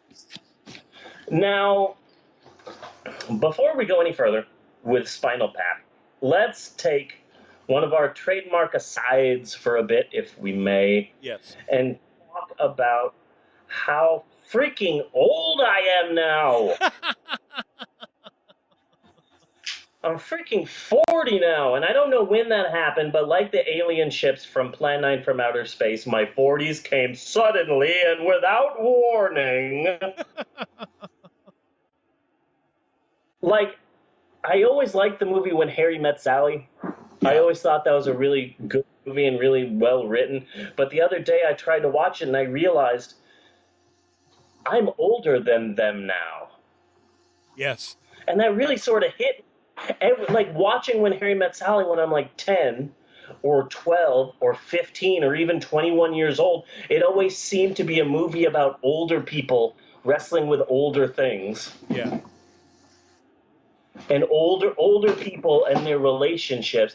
And now I'm looking at When Harry Met Sally and seeing people younger than me dealing with relationships, and it's really creepy to me that I lapped the movie. You know? It's weird that now I'm watching the movie and what's her name is freaking out. I'm gonna be 40. Yeah. Yeah, in 4 years, and it's like, oh shit, no, I'm already there. Uh-huh. That's so weird. I'm For older me- than the people. For When Harry Met me, Sally. growing up, it was when everything I loved or things that I experienced, anything like that, when that hit the 20-year mark. Like, you were fucking kidding me. John Lennon is dead 20 years? No. Star Wars is 20 years. Star Trek? That's when I really started feeling it. I read somewhere like 2 or maybe 3 years ago that everyone in college now were not the people coming into college right now, like college freshmen, they were never alive when Kurt Cobain was alive. Yeah. That really depressed me. That really hit me in the gut. I felt really old when I realized, or when I was at the wedding of somebody that I knew as a baby. Yeah. She was a baby. I mean, I knew her, and now she's a grandmother. Yeah. Okay, that's really scary. Somebody that I knew as a newborn baby is now a grandmother. Oh my God. I just said that out loud. I really like Bruno Kirby. What is he doing? I'm sure he's doing something, though. Because he was in both When Harry Met Sally and he was in Spinal Tap, so this is really the Bruno Kirby episode. He was in The Godfather. Yeah, he was in Godfather. Well, he was in Godfather too. Yeah. One day we got to do an episode just in tribute of Abe Vigoda. Yes. Because again, I love saying this. Any man who was in The Godfather and the Nickelodeon film Good Burger, that is a career trajectory that needs to be studied in depth. Yes. Because how do you even do that? I'm amazed by that. So anyway, I'm 40 now. I would like to think that I look pretty somewhat fairly goodish for being 40. Seriously, Google image search 40-year-old male and the results look pretty goddamn dismal. It's basically you're watching any episode of Cops. I don't think I look that old is what I'm saying. Yeah, no. I think I look pretty old. What, Maxwell? This comes out over so. Oh. So when I got it out.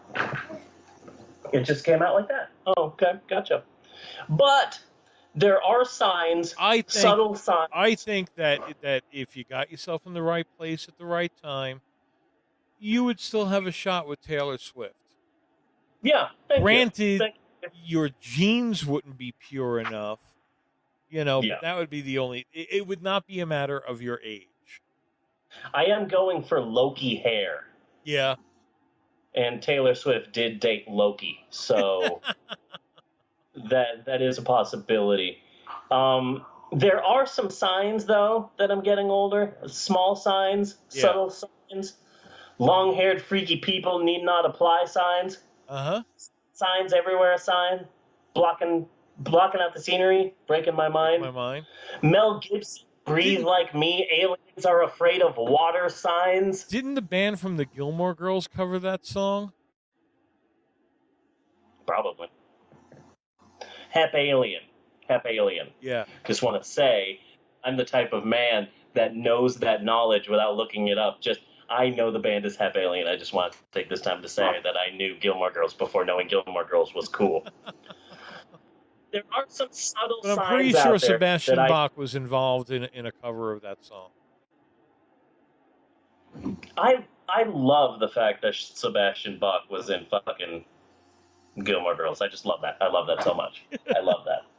I have more respect for him because of that. That's just a pretty awesome move on his part. So I have a list. I have a short list in no particular order of signs that I am old now. Okay. Okay? We're going to go through this list. Signs that I am old. Number 1. Dabbing. I don't get this. I don't get dabbing. I don't see what the deal is. Like, why? You put your forehead to your inner elbow. Why would I do that? I just don't get it. Emerald does it. I've seen her do it. I think she's doing it ironically because she thinks she's all cool, little Miss Daria or whatever. But she does it. Amber does it all the time because Amber is Amber. But I just don't see why I would ever want to do that. Yeah. I don't see what the deal is. Number 2, my knees. My knees. I'm not sure if you know this, Super Wait Nintendo. Wait a second, though. We must be talking about 2 different kinds of dabbing. Oh, definitely. No, the dab. You know, when you put your hand to your forehead, you put your elbow to your forehead. That's dabbing. Maxwell, you know how to dab? Okay. Come over here and dab. Yay. Okay, come over here and dab. Yeah, that's a dab. Yeah, there you go. I don't see. Yeah, that's dabbing. Thank you, Max, for the visual component. If anyone is watching on the Pope on Film Live, that's a dab. I don't see why I would dab. Okay. But I dab sometimes. You dab sometimes, that's fine. You're young. You have your youth, Maxwell. I'm 40. Sorry, we lost the stream there for a little bit. Oh, we did? Yeah, But we're still recording. We still got this? Right, we're still recording as we normally do every week. This is just added, so we're fine. We're just not streaming it. Okay. Gotcha. It's just like everything else. You know, we're going to have to work out the little bugs. If it's not perfect the first time, give me a break, people. Yeah. Gotcha. So, my knees. Your knees. I'm not sure if you realize this, but my knees are part of a balanced breakfast. Do you know why my knees are part of a balanced breakfast? No. Because they're always snapping, crackling, and popping.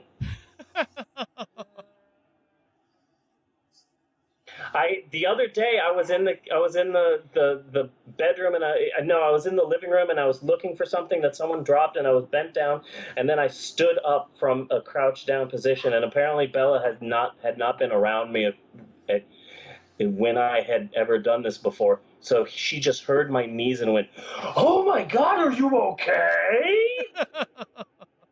And I'm like, that's just what my knees do now, okay? That's. Yeah. Please try not to make that a thing, because it's just my knees, okay? That's just what they do. Just how it is. Yeah. Number 3, there is some music I don't understand. Okay. I've heard some music from the band The Chainsmokers. It's like bro techno pop. Yes. I do not get it at all. I like the band 21 Pilots, but there are times when I listen to their music that I feel so goddamn uncool. Like, I'm not sure if I should be allowed to like this music. Like my dad, when I was young, my dad decided that he loved the song "Kiss" by Prince, and he's just, I love this song, Stevie. I love the song "Kiss" by Prince. I'm a big Prince fan now, and I just remember going, shut the hell up. You don't know Prince. You don't know Prince, Dad.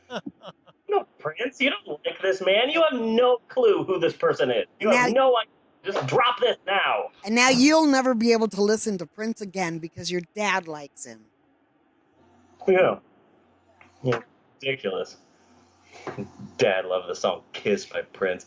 Number 4. Unfortunately, this is just what happens. This is what aging is, and this is why I leave millennials alone.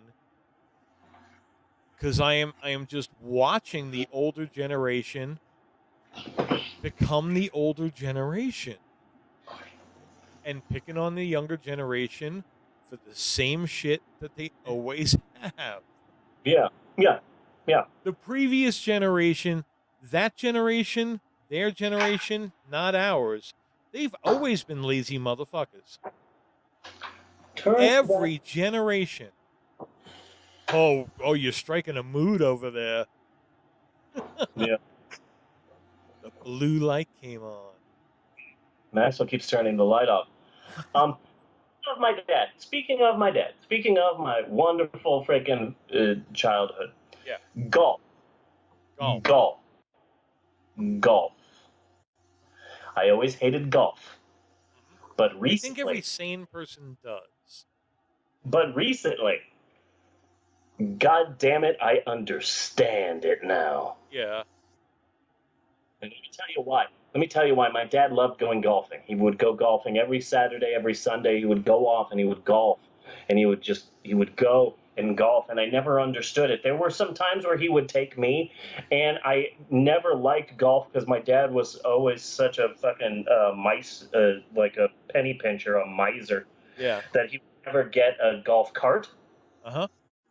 So we just do 18 holes of golf on foot.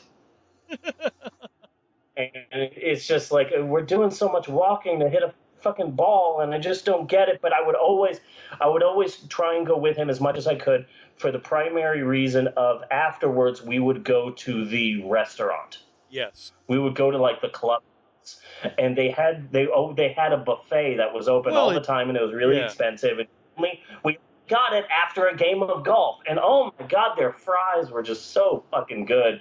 And it's like, I'll sit through 18 holes of shit with my dad if I can just eat all of the fries and ice cream I want.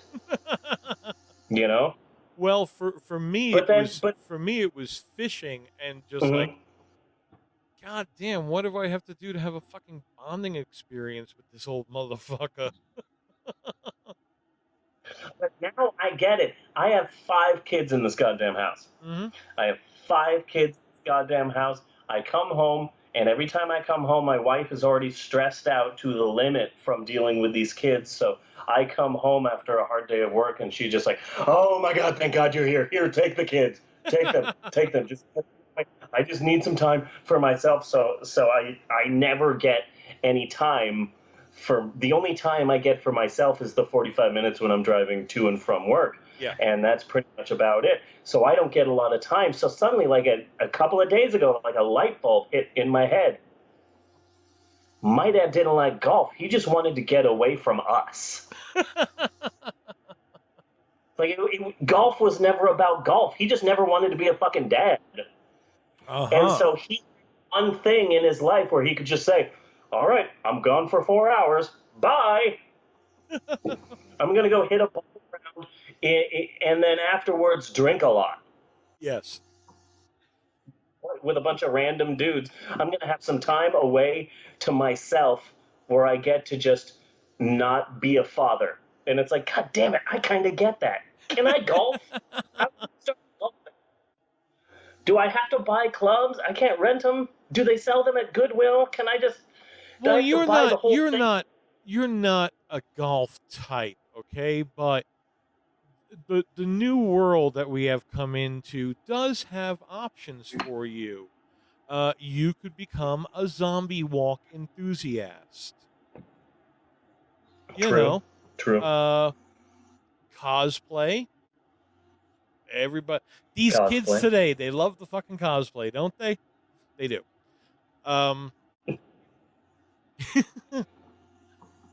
You know, so that's an option for you.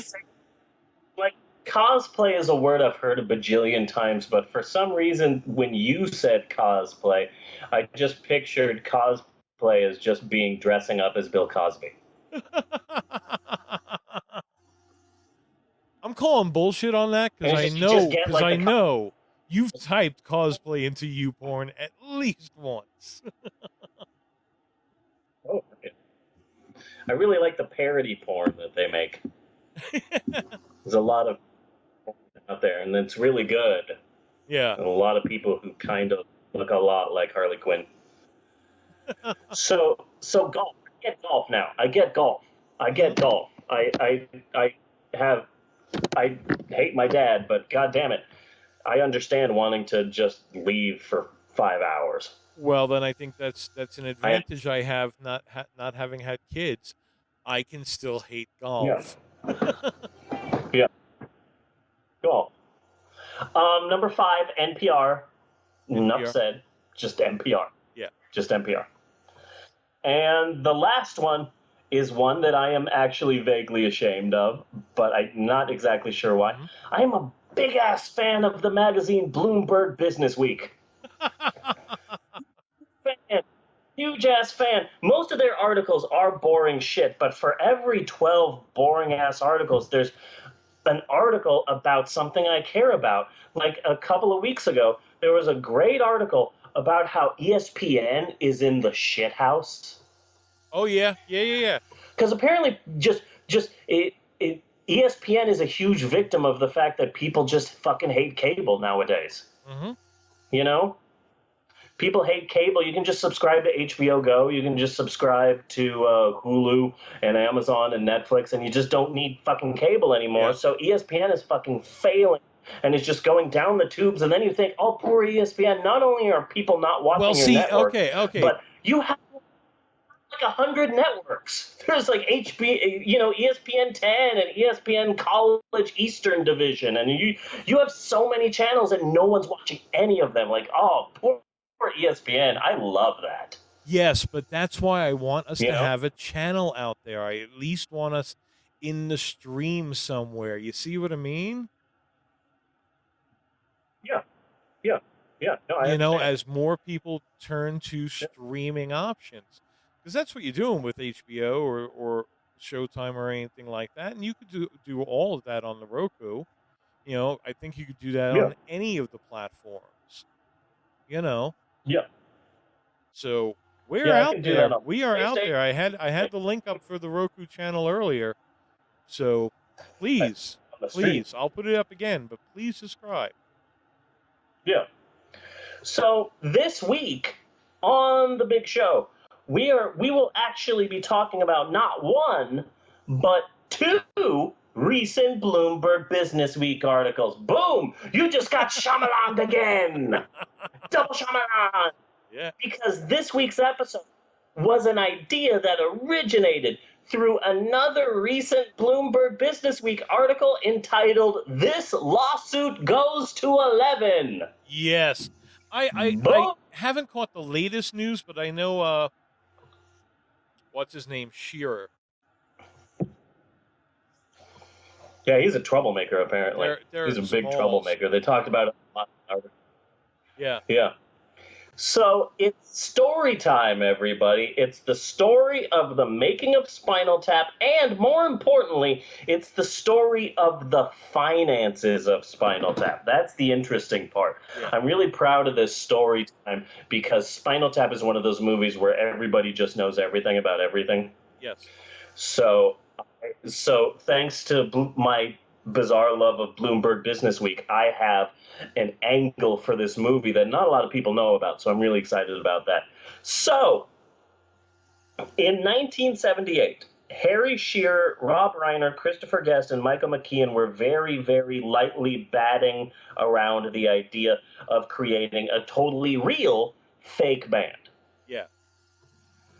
So their first appearance as Spinal Tap is on the pilot for a variety show in 1979 that was called The TV Show. It aired once on ABC, and it featured Billy Crystal, and like all things on television in the late 70s, it also featured Wolfman Jack. Okay, yeah.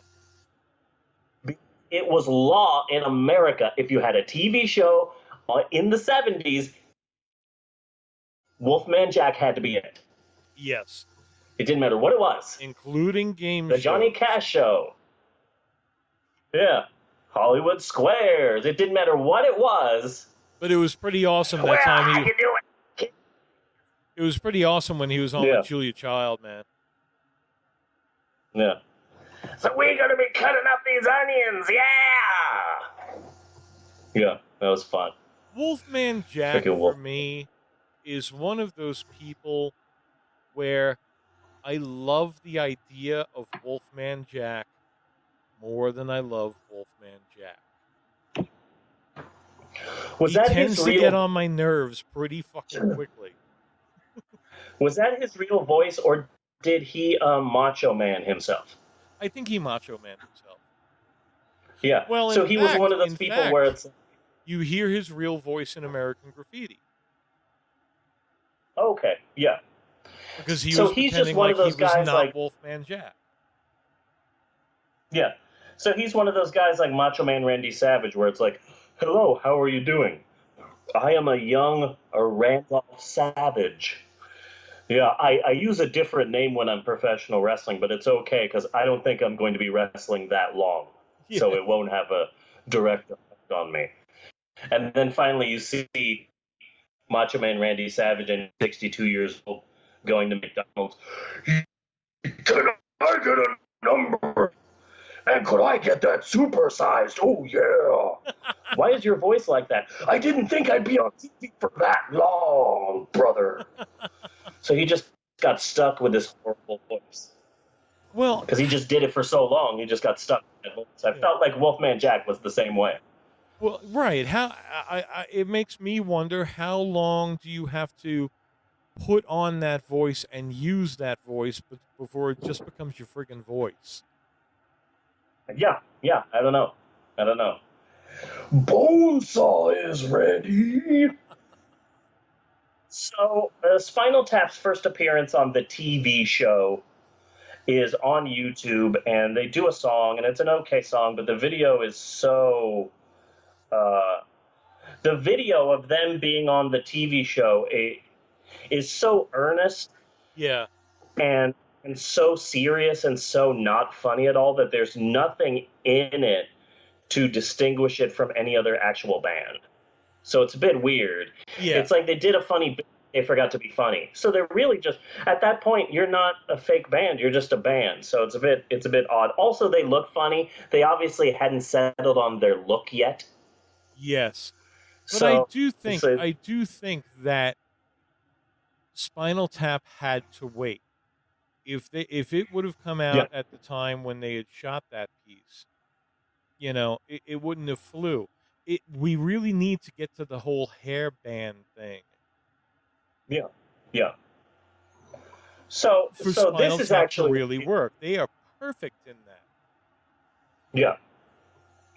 So anyway, they thought they had a something, so they got together $10,000, and they filmed a 20-minute proof of concept. Yeah.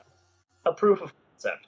To be able to take that proof of concept and show it to various studios to show that they had something funny. It was called Spinal Tap: The Final Tour, and it is remarkably interesting to see the fact that it's 1979, and they already have so much set up. It's remarkable to see, like, you see Spinal Tap and you hear, like, okay, a lot of this is ad-libbed and there wasn't really a script, so they were probably kind of flying by the seat of their But then you see this, which is like 5 years later, and so much of the movie This Is Spinal Tap is already set in stone in the 70s. Even You know? full shots. Some full there's shots Bruno. came straight from there. Yeah. Yeah, there's all the dead drummers, there's the originals and the new originals, there's the metal detector scene, there's a Paul Benedict working at the hotel. Yeah. I'm just as God made me, sir. There's their small Stonehenge. Like, they already have so much set up.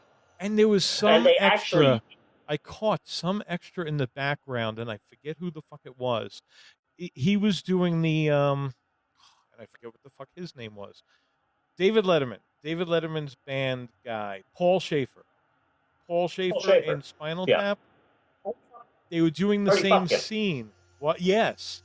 Yeah. But in that clip, it was somebody. It was somebody else. It wasn't Paul Schaefer. But I think it might have been like Quentin Tarantino or somebody like really surprising. Yeah. Hi, Artie Fufkin, Polymer Records. They actually used a bit of the demo footage in the actual film, like they use their "Gimme Some Money." They use that footage in there, and then that spaced out woman in the outside of the concert. Yes, she was awesome. Yes. Yeah, she that was also from the. It's very interesting. It's on YouTube. You should see it. It's interesting to see how much they already had set up. So from 1980 to 1982, they get their proof of concept, and they're taking it from studio to studio, and they were rejected by every studio in existence. No one wanted Spinal Tap. No one wanted Spinal Tap at all. A lot of studios were so convinced by the way that they filmed it that they had no idea that the band was fake. Like it was so good. Yeah. That people were just, well, why would we want to make a movie about a band no one's heard of? No one has heard of this band. That's the problem. Is that no one has heard of the Spinal Tap band you've made this film about. But it even becomes funnier now. Because, again, I watch a lot of music documentaries for some strange fucking reason. Yeah. There are documentaries on nobody bands shot by members or former members of that band. You know? So it becomes even more plausible now. Of course, why wouldn't there be a documentary on Spinal Tap? Why is there a documentary on Big Star? I really like the documentary about the band the Bare Naked Ladies. Yeah. And I like the documentary because, number one, they're actually a really funny band live. Even if you don't like or cannot recall any of their music, they're really fun to see live, number one. And number two, the documentary was done by Jason Priestley from 90210. Yeah. And it was done because he spent so much time in America and he realized, oh, shit, people only know Canada as the home of Celine Dion. Shit, we need to change that. I need to find a band and make a documentary about them and bring it to America, because I'll be damned if people think that Canada, that music in Canada is just Celine Dion. Oh, hell no. So he saw the documentary as a public service, like, hey, here are these great guys. They're really nice. Their music is wonderful and they're funny. And here's the best thing. They're not fucking Celine Dion. Yeah. So, like, that's a really great reason to do a movie. So I really respect that film. It's a really good film. Anyway, eventually, after years and years and years of rejection, they get a mere $2 million to do a film for Embassy Pictures. And they only get this deal. The only reason they get $2 million from Embassy Pictures is because at that time, Embassy Pictures was run by Norman freaking Lear. Okay. Who did All in the Family with Rob Reiner years and years back. That's the only reason that they eventually finally got anyone to pick up Spinal Tap, is because, I know a guy who knows a guy, yada, yada, yada. That's the only reason they picked it up, period. So it helps to know people in the business, I get. And also, just $2 million, that is not a lot of money. Yeah. Even in like 1982. Not a lot of money They must to have make a gotten film. some more money someplace else because there are parts there that look really good. The concerts, Yeah. mostly. Uh-huh. So, interesting fact. To drum up business for the movie, Spinal Tap was the actual musical guest on an episode of Saturday Night Live in the 80s. Nice. Season 9, episode 18, hosted by Barry Bostwick. Oh my God. They do 2 musical numbers, and then in the middle of the musical numbers, they do a very serious interview with the members of Spinal Tap. And it's like, hi, I'm Barry Bostwick, and I'm here talking with our musical guest this week, Spinal Tap. And it's a cute little, like, 5-minute skit. The part that I remember is he says, a lot of people say that your song Big Bottom is actually sexist towards women. And what they try and spin it as is, it's not sexist, and I'll tell you why. We're not talking about a whole woman. We're just talking about her butt. Mm-hmm. How could we be sexist if we're just talking about a woman's butt? We're not talking about the whole woman. Mm-hmm. It's not like the butt is saying, hey, being sexist to me, a butt. So we're not being sexist to women. We're getting a part of that woman, and we're treating it like an object. There's nothing sexist about that. No. Not at all. Yeah. But yeah, Jeannie just gave me a dirty look. So Spinal Tap came out. It did poorly. The end. This has been a good episode of the Pope on Film. Yes, it has. I think this has been a great episode. So until next week. But then it was released on video. It was released on Laserdisc. And because it did so bad in theaters, the rights to it were pretty goddamn cheap. So it started playing on TV and cable all the time. As a kid, it seemed like, which is weird because you already said this about something else, but as a kid, my grandparents would have HBO, and we would see HBO at my grandparents' house. Yeah. And it seemed like Spinal Tap was always on HBO. Yes. In the late 80s. Oh, and then later on Comedy Central, it was like the only fucking movie they had. Yeah. It was on all the time. It was always on HBO. So the film exploded, basically. And now it's seen as a modern classic. But here's the thing. And there's a quote halfway through the article that really does explain the entire rest of the story. The quote is from David Zucker. Yes. And he says that his film Airplane made so much money and was such a big hit that, quote, the studio couldn't hide the money fast enough. That is basically the rest of the story. Yes. So, Shearer, Guest, McKeon, and Reiner have a share of all of the worldwide merchandising income, which includes soundtrack sales from this movie. Soundtrack, DVD, anything that sells that Spinal Tap, they get a percentage of, and a decent percentage of it. So in 2013, Harry Shearer says, hey, I haven't really gotten a dime from you guys at all, so I want to know what that amount is. So in 2013, Shearer and Guest and McKeon and Reiner, their share of worldwide merchandising income from 1984 to 2006, split between 4 people, was $81. So that's 81 divided by 4. So that is whatever that is, because I'm horrible at fucking math. But this is an old Hollywood story, you know? No movie in the history of Hollywood has ever made any money. Okay? Yeah. And if you remember back as we were kind of leading up to The Force Awakens and things like that, Peter Mayhew had never seen any fucking money. Chewbacca had never seen any fucking money because Star Wars never made any money. Yeah. Did you know that despite making almost $1 billion in worldwide ticket sales, Warner Brothers claims that Harry Potter and the Goblet of Fire it made them lose $167 million. Mm-hmm.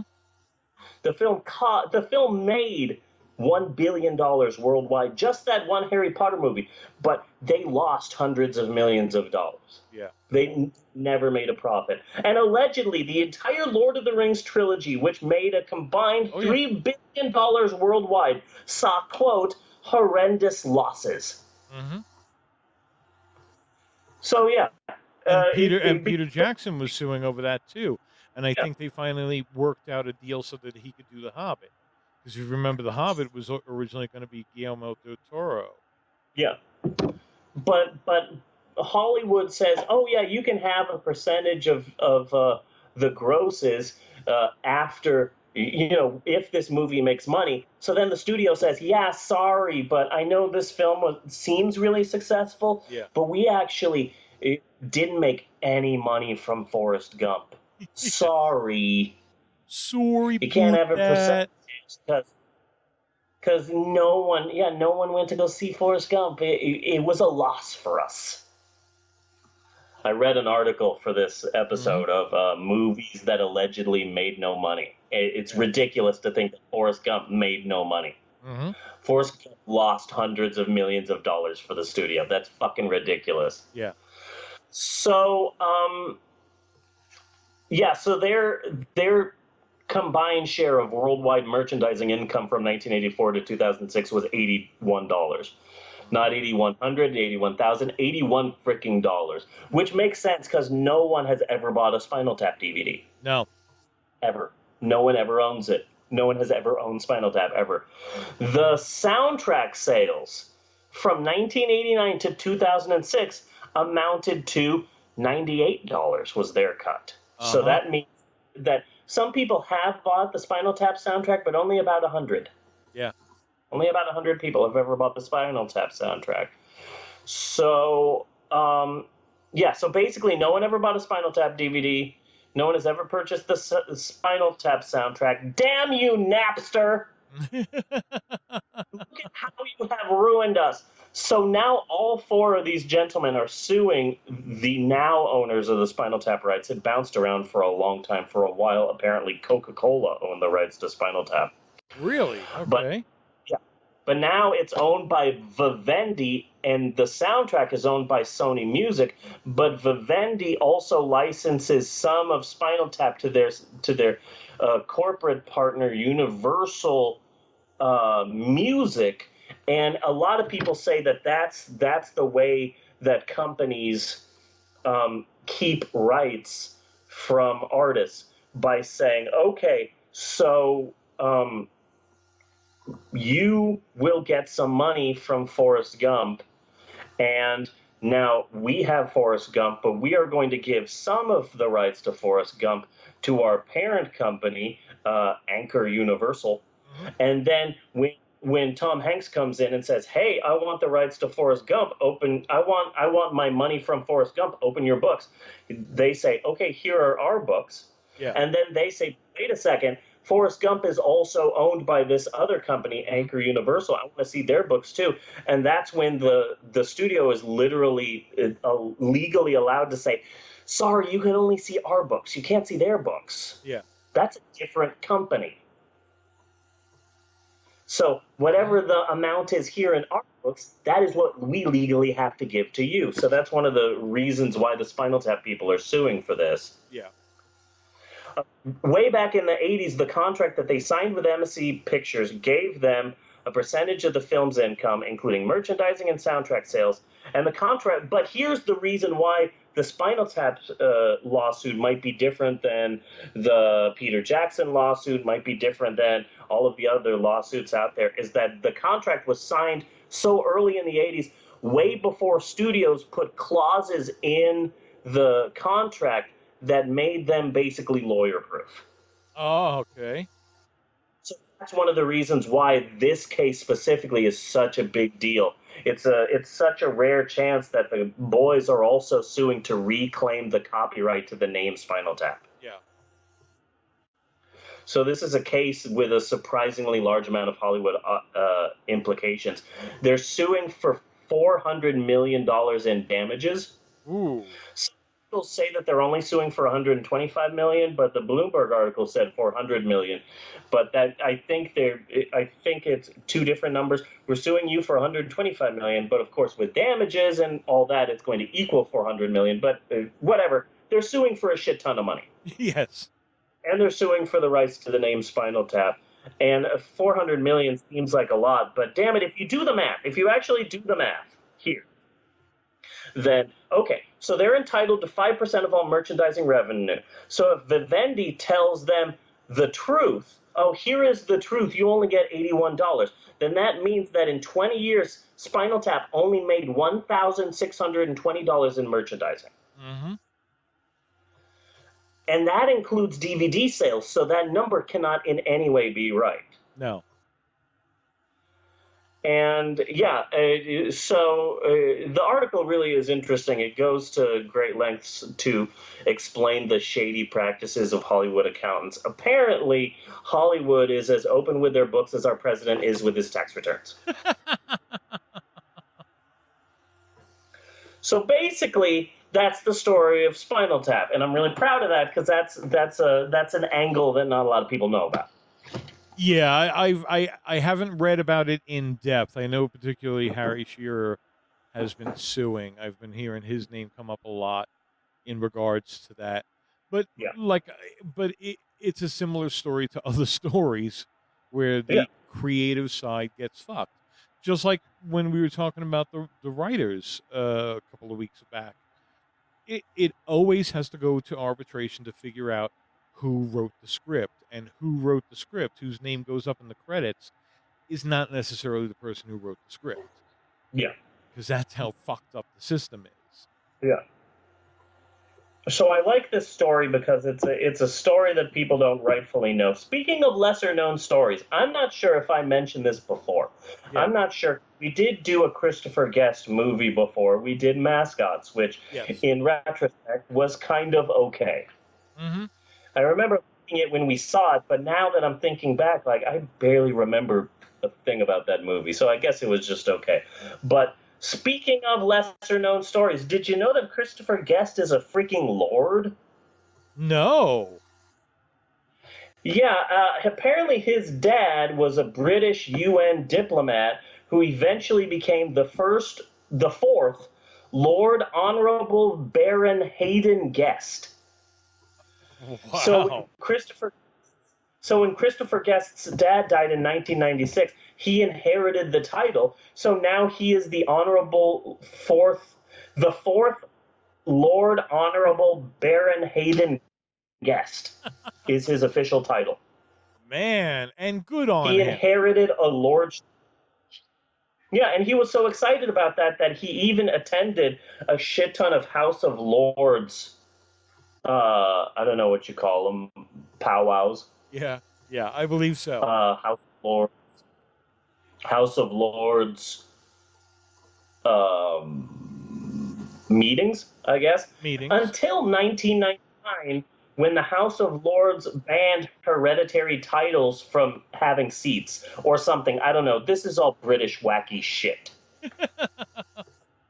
So I don't know the specific details of their weirdo fucking system, but apparently, did you know? See, like, obviously Christopher Guest would have known the whole time that this was going to happen to him eventually, but did you know the guy who played Roger in Dawn of the Dead, the original Dawn of the Dead, turned out to have been royalty of a Yugoslavian country. I forget which one. Yes. That's interesting. So he is actually a prince now. Huh. That's some weird, interesting shit. Yeah. Interesting. So yeah, Spinal Tap, great fucking movie. Goddamn hilarious. I saw them in concert when I was in high school, I believe. Yeah. good concert. I don't remember if their fake folk band, the Folksmen, I don't remember if they opened or not. I know they would sometimes. Sometimes they would open for themselves, so I don't remember if they did that or not during the concert. But yeah, great damn concert. Interesting fact. I was trying to figure out some things about Spinal Tap that people might not know. To film the movie, they went for a very realistic look to it. So they got real life rockumentary cinematographer Peter Smokler to do all of the cinematography. He shot fucking Gimme Shelter. Oh. He filmed that entire movie and also a couple of other ones. Jimmy Plays Berkeley. And he should get a lot more credit because he was the one who was like, okay, I filmed a number of these rockumentaries. I know what they look like. So right here, you need a shaky handheld. You need grainy footage here. You need to just, right here, do a cool zoom in. That's going to give it a realistic effect. And that's what makes this feel real. It's the shit like that makes this look authentic. Well, the concert footage was the cinema awesome. Yeah, and a lot of that was him too. He really should get more credit than he gets for this film. Yeah. Personally, I think the biggest testament to freaking Spinal Tap's success is that so many actual real-life musicians, so many beloved musicians have all said that A, they love this film, and B, it hits too close to fucking home. Yes. I think that's the real sign of this film's success, that like the biggest fans of this movie is Jimmy Page and Ozzy Osbourne and Danzig and U2 and Kurt Cobain and Pete Townsend. And the rumor was that Guns N' Roses, back in their prime, like Appetite for Destruction and Use Your Illusion and shit, that they would watch Spinal Tap in its entirety before going on stage.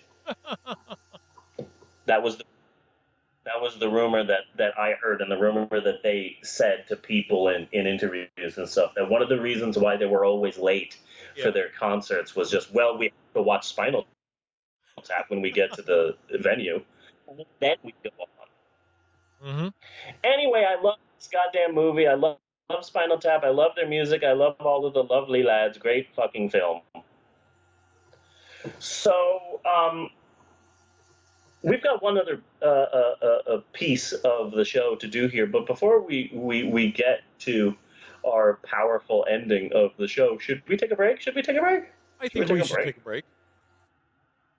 We should take a break. We will be right back with more of the Pope on Film after these commercial messages. Do do do do do do. Oh, doctor. I'm sorry, dog. We have to end the show eventually. I know you're upset. I have seen Bob.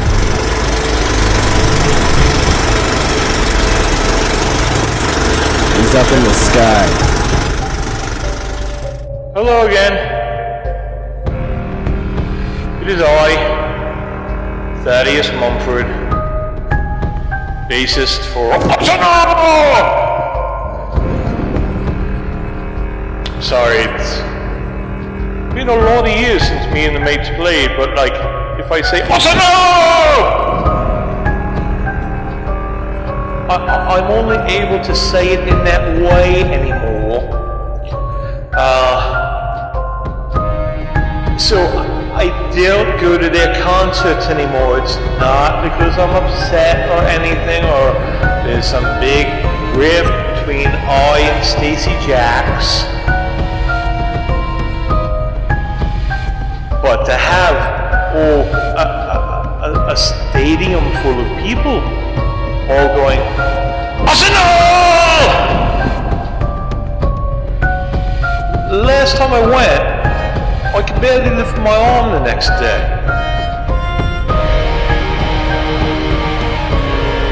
Remember, I still have my Kickstarter out there.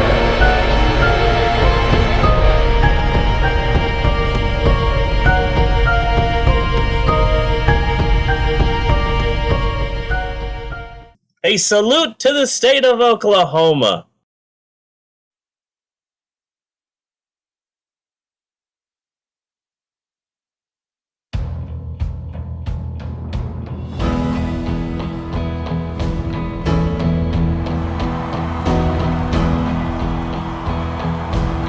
This place is about to become a sea of sweat, ear-shattering music, and puke.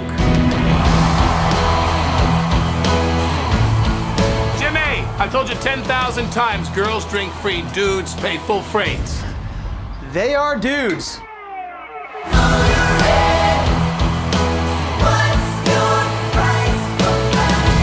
That stage is a pedestal, and when you're up there, you're untouchable. I can guarantee you something a lot more cool. Fame.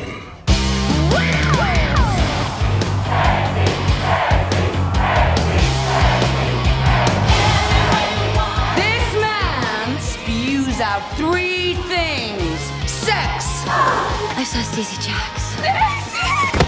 Hateful music. And sex. This club is totally out of control. We're gonna shut them down. Our whole existence is riding on Stacey Jacks. Rock and roll! We're not gonna take it. No, we ain't gonna take it. We're not gonna take it anymore.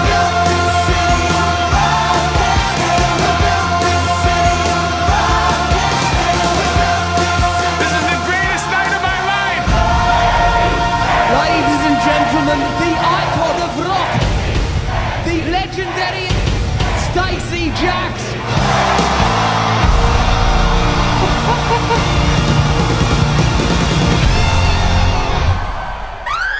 Oh my god, I love you, Stacey Jacks.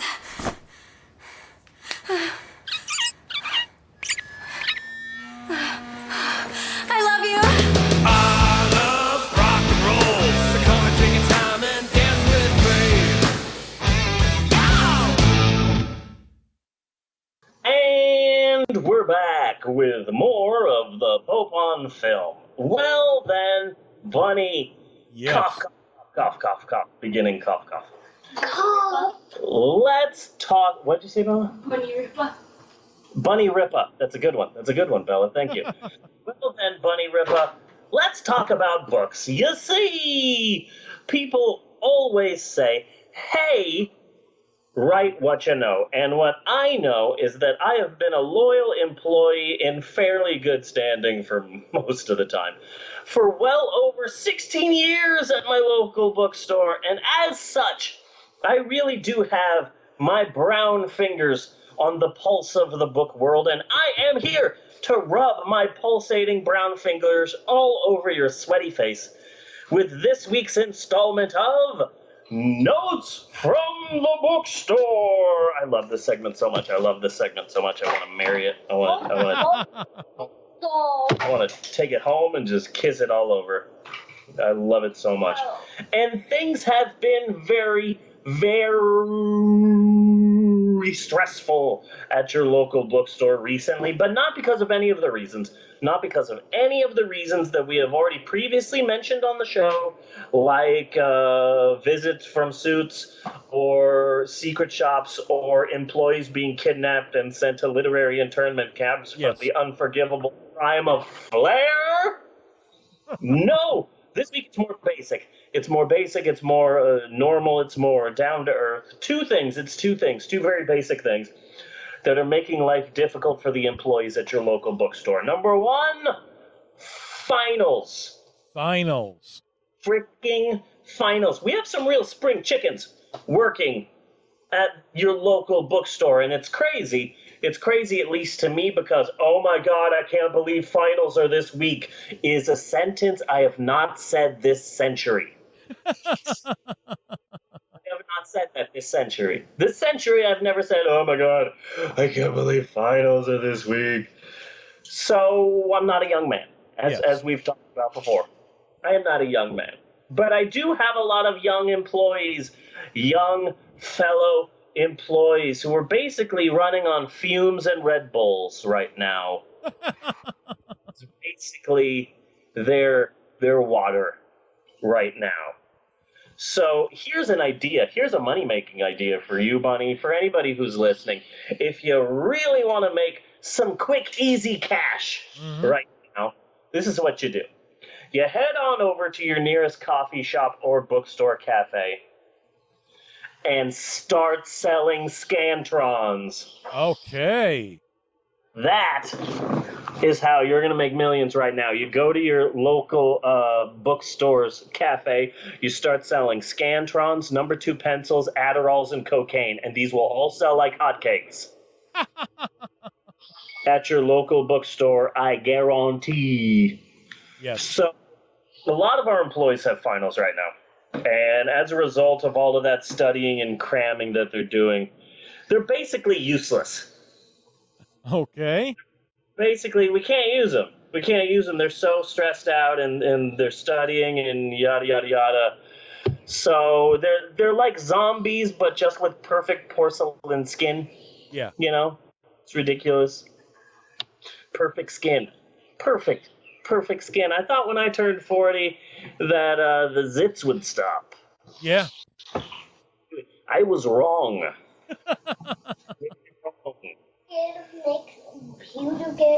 What did you wait? What did you say? Am I a lot scared of snakes? I used to be a lot scared of snakes, but then it was a really touching moment. A family of snakes moved in next door. And at first I was all like, oh, I don't trust them, they're snakes. But eventually we started getting to know each other, and we really realized that we have more in common, that we have, that we have more that brings us together than separates us. We had a barbecue, and it was really nice. Yeah. I'm also pretty sure that is the plot line of a Berenstain Bears book. I would to not let you be know. surprised. Where And they pandas are. live next door, and it feels like a vaguely racist book because Papa Bear's all like, I don't trust them pandas. It's like, oh, it seems vaguely racist, but you know what? I'm gonna just go with it. So basically, with finals coming up, there's a sizable amount of people on staff that we just can't use. And as for the people on our staff that we can use, well, that brings us directly to number 2 of the 2 very basic things that are making life difficult for your local booksellers. The crud. The what? The crud. The crud. The crud.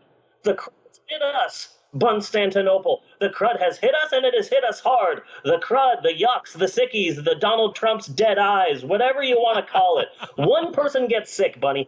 One person in the store gets sick. And the crud just passes. It starts bouncing around like a freaking pinball. It starts going from person to person, employee to employee, bookseller to bookseller, like Donald Sutherland in Body Snatchers. It just goes. And next thing you know, the employee has these dead eyes and going, "Arr!" That's how it works. Yeah. People are getting picked off so rapidly around me. It's like a battle royal with more snot. Battle royal, if instead of blood, it was neon green snot. That's life right now. At least for me. Pretty serious. Yeah, at your local bookstore, it's not pleasant. It's not pleasant. So a lot is riding on me right now. Uh-huh. A lot is riding on me right now at work. Why, you might ask? Why? Thank you for asking. I was going to ask you to ask. Because, pause for dramatic effect, in parentheses, I'm unsickable. I am unfreaking sickable. That is one strong positive that comes from having so many GD kids. I have changed so many diapers. I have held so many feverish babies. Uh-huh. I have held back so many girls' hair while they're vomiting. I have been elbow deep in snot and vomit and human waste because being a parent is gross as hail! Not just but like Samuel L. Jackson house. So hail! Yeah. Yes, they died, and I hope they burned in hell. Being a parent is gross as hell. Gross, all of the gross. But because of all of the grossishness that I have been privy to, my immune system is unstoppable. Yes. My immune system is a golden god. It's the Incredible Hulk of immune systems. It really is great. It really is great. Yes, Maxwell. Let's know under my skin is gold. Under your skin is gold? Mm-hmm. Okay. Well, you're a golden boy? Well, I love you so much that I will try not to take a cheese grater to you. Well, punch you. Punch you? Yeah. I'm not going to punch you. Maxwell, why would I punch you? Oh, wow! No, really. Oh, I'm not with you, Maxwell. No. It won't hurt. Just punch me in. I am not going to punch you. There's no reason for me to punch you. You don't owe me money. See? Stop hitting yourself, okay? Never. Okay. I believe you. You're a golden boy. They made a movie about that. It had Eddie Murphy. It was funny. Off the knife. It was good. It was basically like an 80s African American Big Trouble in Little China. Yes. I just came up with that. That was really good. And very fitting, I think. I think that's a perfect description. Yeah. It's like if Eddie Murphy was, what's his name? Jack Where's Burton. my peeps? Jack Burton. I kept wanting to say Jack Bauer, so I was in the ballpark. I don't know where your peeps are. I do not know where your peeps are, Maxwell. So basically, what I'm saying is, Bunford and Sons. Yes. Is that I need to write a self-help book. That may be a very good idea. Yeah, my working title right now is The Dirty Diaper Healthcare System. That's my work. I think it's a pretty good and idea. all child Something care like workers, that. It's a gold idea. all child care workers will buy it. You will become rich. Yeah, it's just it's a great system. Maxwell, did you just turn off the podcast again? No, you didn't. Good job, No. Maxwell, for not turning off the podcast. So let's talk about books. Let's talk about books. Yay, he's not. Let's talk about books. J.K. Rowling. Yes. The legendary J.K. Rowling she is just now putting the finishing touches on her brand new book.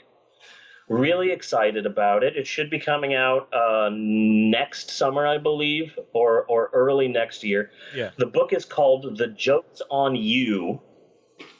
The full title, it's a bit of a long title, but the full title is called Ha! The Joke's on You. This isn't a real novel. It's just a freaking screenplay. Have fun explaining that to 70% of your customers, Steve. Bit of a long title, but yeah, it's going to be really fun explaining to people. No, you didn't buy the wrong book. JK is just writing screenplays now. She's like Doyle from the new Gilmore Girls. She's wearing antique concert shirts and expensive ripped jeans, and it's a phase, kids. It's a phase. JK's going through a phase. And if history has taught me anything, is that we just need to wait. We just need to wait it out. Eventually, she'll become so desperate, she'll write another Harry Potter novel. I fully believe this. That's how we got Rocky 7, we got Basic Instinct 2, and we got the upcoming Twin Peaks, the geriatric edition. Yes. Bella saw the preview for Twin Peaks, and she's like, that looks kind of spooky, and I would really like to see it, but everyone's so old. And we got into this weird time travel conversation, and I told her about how the show was originally like 30 years ago, and the show actually ended with one character saying to another one, I'll see you in 30 years, and so it's a big deal that 30 years later they're coming back, and she said, And I said, maybe I should get Twin Peaks and show it to you because I think you might like it, Bella. For anyone in the house, I think you might like Twin Peaks. And she said, well, I don't want to watch Twin Peaks if there's all these old people. And I'm like, no. 30 years ago, they weren't old. And she said, yeah, but it's the same people and they're all old now. And I'm like, no, but they weren't then. They were young. They were 30 years younger. And she said, yeah, but they're old now. So why would I watch that? But they weren't old then. You would like the then. But her ageist bigotry runs deep. Mm-hmm.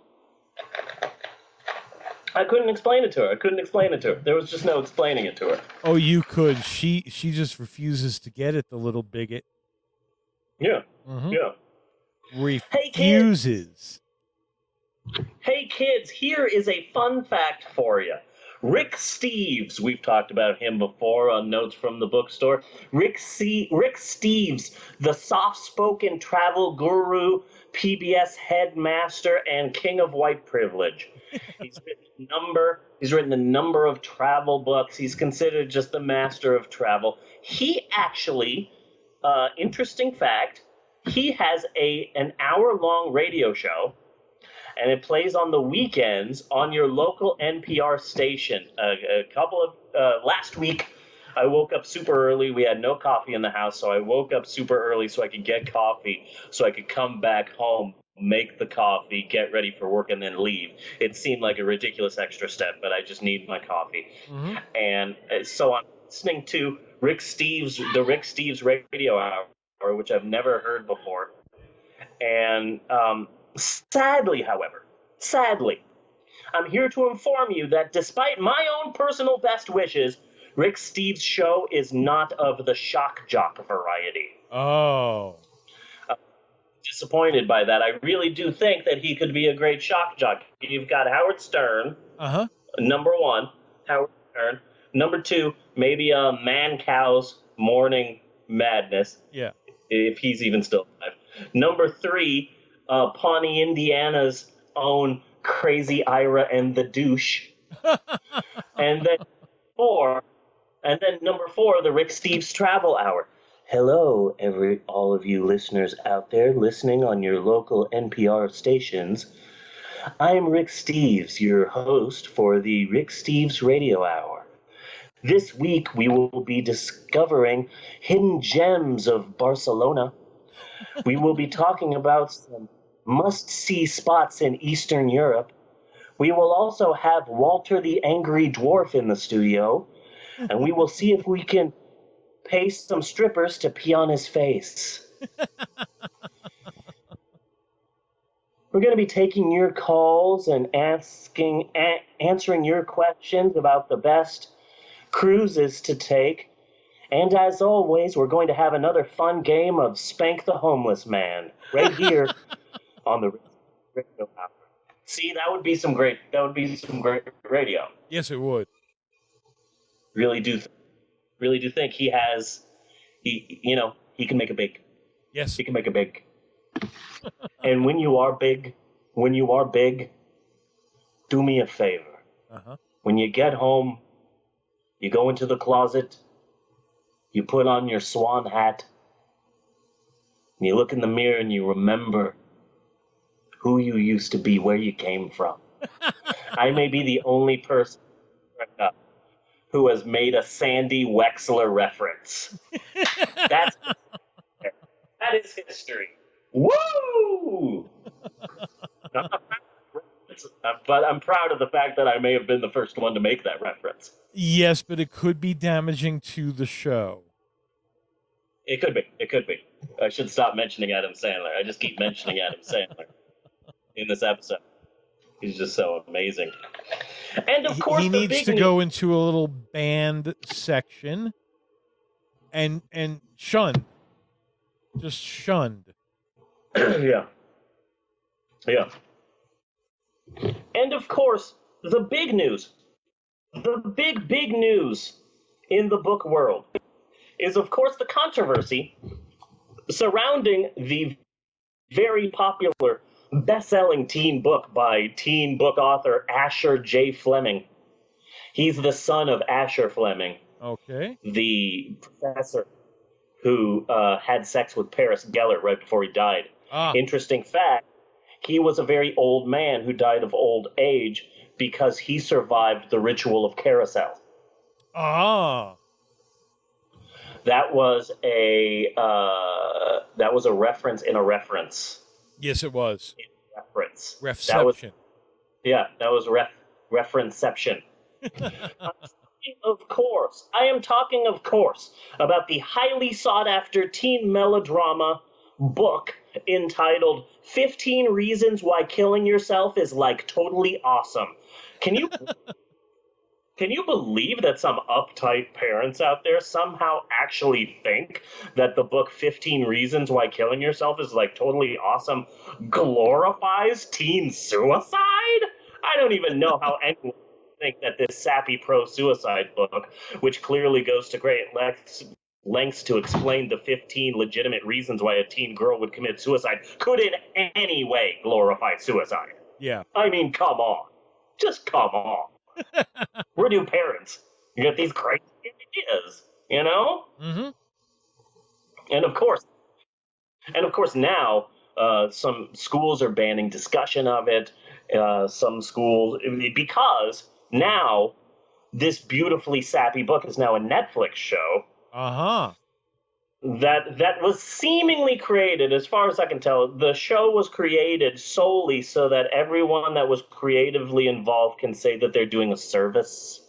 Yes. They're like, oh, we didn't create this show for ratings. We created this to pat ourselves on the back. We created this to do a service for teens everywhere, and we are definitely not crassly cashing in on a popular teen novel that simultaneously shovels glorified trauma down your throat while also patting itself on the back for showing it in the first place. Yeah. No. We're doing you a service. I've heard a lot of mixed reviews about that show, and I just don't feel I need to watch it. Yeah. I don't care if it's in that awesome. same smarmy pat yourself, in that same smarmy pat yourself on the back for glorifying teen suicide way, I would like to take this time to say that your local bookstore is currently well stocked with copies of the popular book 15 Reasons Why Killing Yourself is Like Totally Awesome, as well as the paperback edition, the 10th anniversary special edition hardcover, and the paperback nonfiction Netflix cover, the Netflix cover, and the super special edition with deleted scenes in the original ending. That is all in stock right now. Yes. Your local bookstore. Interesting fact. The book, 15 Reasons Why Killing Yourself is Like Totally Awesome. You know what the original title for that was? What was it? Go Ask Alice 2, The New Generation. Alice from Ask Alice has a teenage daughter, and she looks at pot once and suddenly she kills herself. That's how it works. That's how it works. When I was a teenager, I was at a party and they were huffing the marijuanas. 15 minutes later, I was a homeless pregnant woman. And that's just how it works. I wish I could say that I was surprised. Yeah. That's just how it works. Yeah. That's just how it works. Yeah. That's how it goes. Yeah. That's just like it's ruining lives. Yeah. Yeah. Ruining lives. Just not if you look at the statistics at all. Yeah. And that is it for this week's Notes from the Bookstore. I thought the book that you were going to reference was Pressure Cooker Recipes for Guys Named Ted.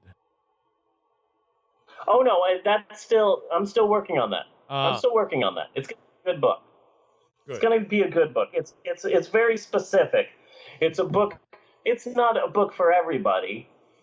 I'm also working on a second cookbook. Yeah. It originally originally it was going to be entitled Everyone Can Cook, but then I decided to go for a more, I like my books to be more for specific people. I don't like my books to be for everybody. Yeah.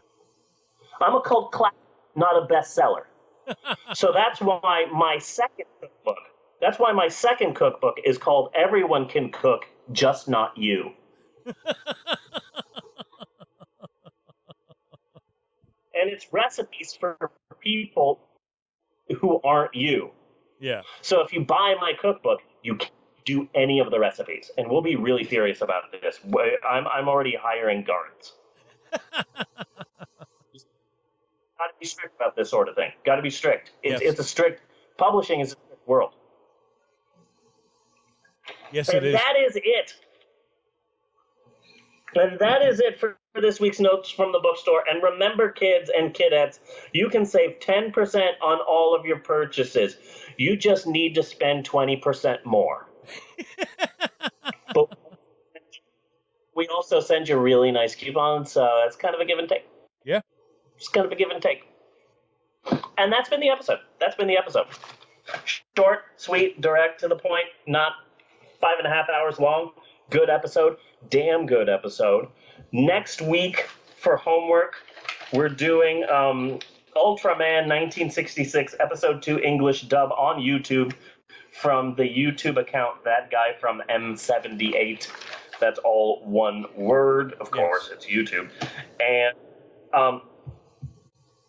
unless you've got any other bright ideas, I've got a little something lined up. I've been working on it for about 2 weeks.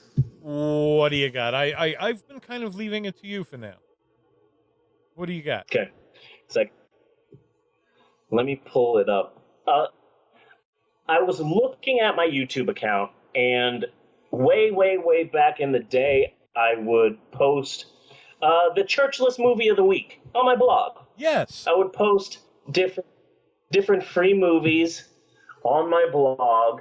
And so I have a number of playlists from a long time ago that I made for my blog, and I got like 2 or 3 of them, really old ones, and I put them together and I updated them. So I have on my YouTube account, Reverend Steve G, I've been working on it for a while, and I'm really proud of it.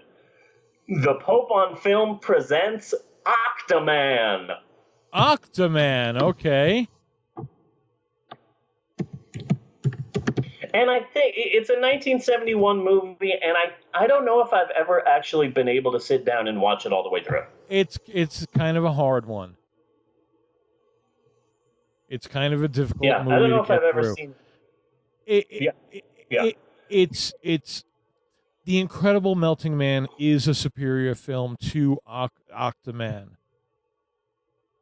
Yeah, but that's why I set it up as a playlist, and it's a playlist, and it's got some cheesy trailers and some Grindhouse trailers. Some It's a Titan playlist? stuff. We haven't done a playlist in a while. It's a playlist. I have a playlist for a while, yeah, and it's got some of my favorite things in it, and it's got an intermission, and it's got a bunch of stuff on it. I love the playlist. I've been working on it for a while. Cool. Yeah, I know you do.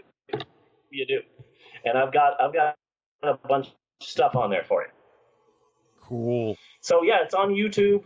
The Pope on Film presents Octoman. I've been working on it for a while. I wonder if I could stream the playlist. That would be kind of cool. That would be awesome. If you can do it, I don't know if you can. I don't know. I'm going to have to see how this turned out. But we do have our own private Roku channel now. Eddiewood Video. Yes. So come on down and add it. You could just go to the link https://my.roku.com/P65MHZT. It'd be so much easier if you just joined our Facebook group and say, hey, what's that link again? And then you can just click on it, and it'll go take you directly to the Roku page where you can click add. Yeah. Thank you to Bruce Nobles for giving me a hand with that. You know, it's nice to have a pair of eyes outside somewhere helping the beta test. And that's what we need. We need beta testers. Yeah. So there was a slight scare earlier in the week, but it's just the crappy hosting I'm using. I had done some upgrades to the channels, and Bruce had asked something about the channel. I was like, well, do you see anything different on the channel? And he was like, yeah, none of the graphics are coming up, but the movies are playing. And I was like, what the fuck? But all the graphics are coming from this cheap hosting that I'm using just for the beta version. So that their whole site went down. And that's where our graphics were coming from. You could still get the movies because the movies are coming off of archive.org. Yeah. But they got their servers back up and everything's okay. So, like, not our fault. Yeah. So yeah, I think you'll like. I think you'll like it. I've added a bunch of stuff to it. I think it's a good playlist. Yeah. Probably won't be discussing every inch, nook, and cranny of it, but yeah, I've added. Just right now, I'm adding one or two cartoons to it just to make it even better because I love my playlists. Yes. So until next week, I am Bunny Williams. And I am Reverend Steve saying thank you for listening. Thank you for downloading, streaming, screaming, crying. And we will see you next. Thank you. That's so nice. Thanks for listening, and we will see you next week, you godless heathens. Checking to see if the kids run in to say that. And Poopy Toots doesn't look like they're going to. Goosewaffles and Poopy Toots. So they are fairly represented. Yeah. Do do do do do do do do do do. Dee dee da do dee ya do. Skiddy bop do wow. Cut and print.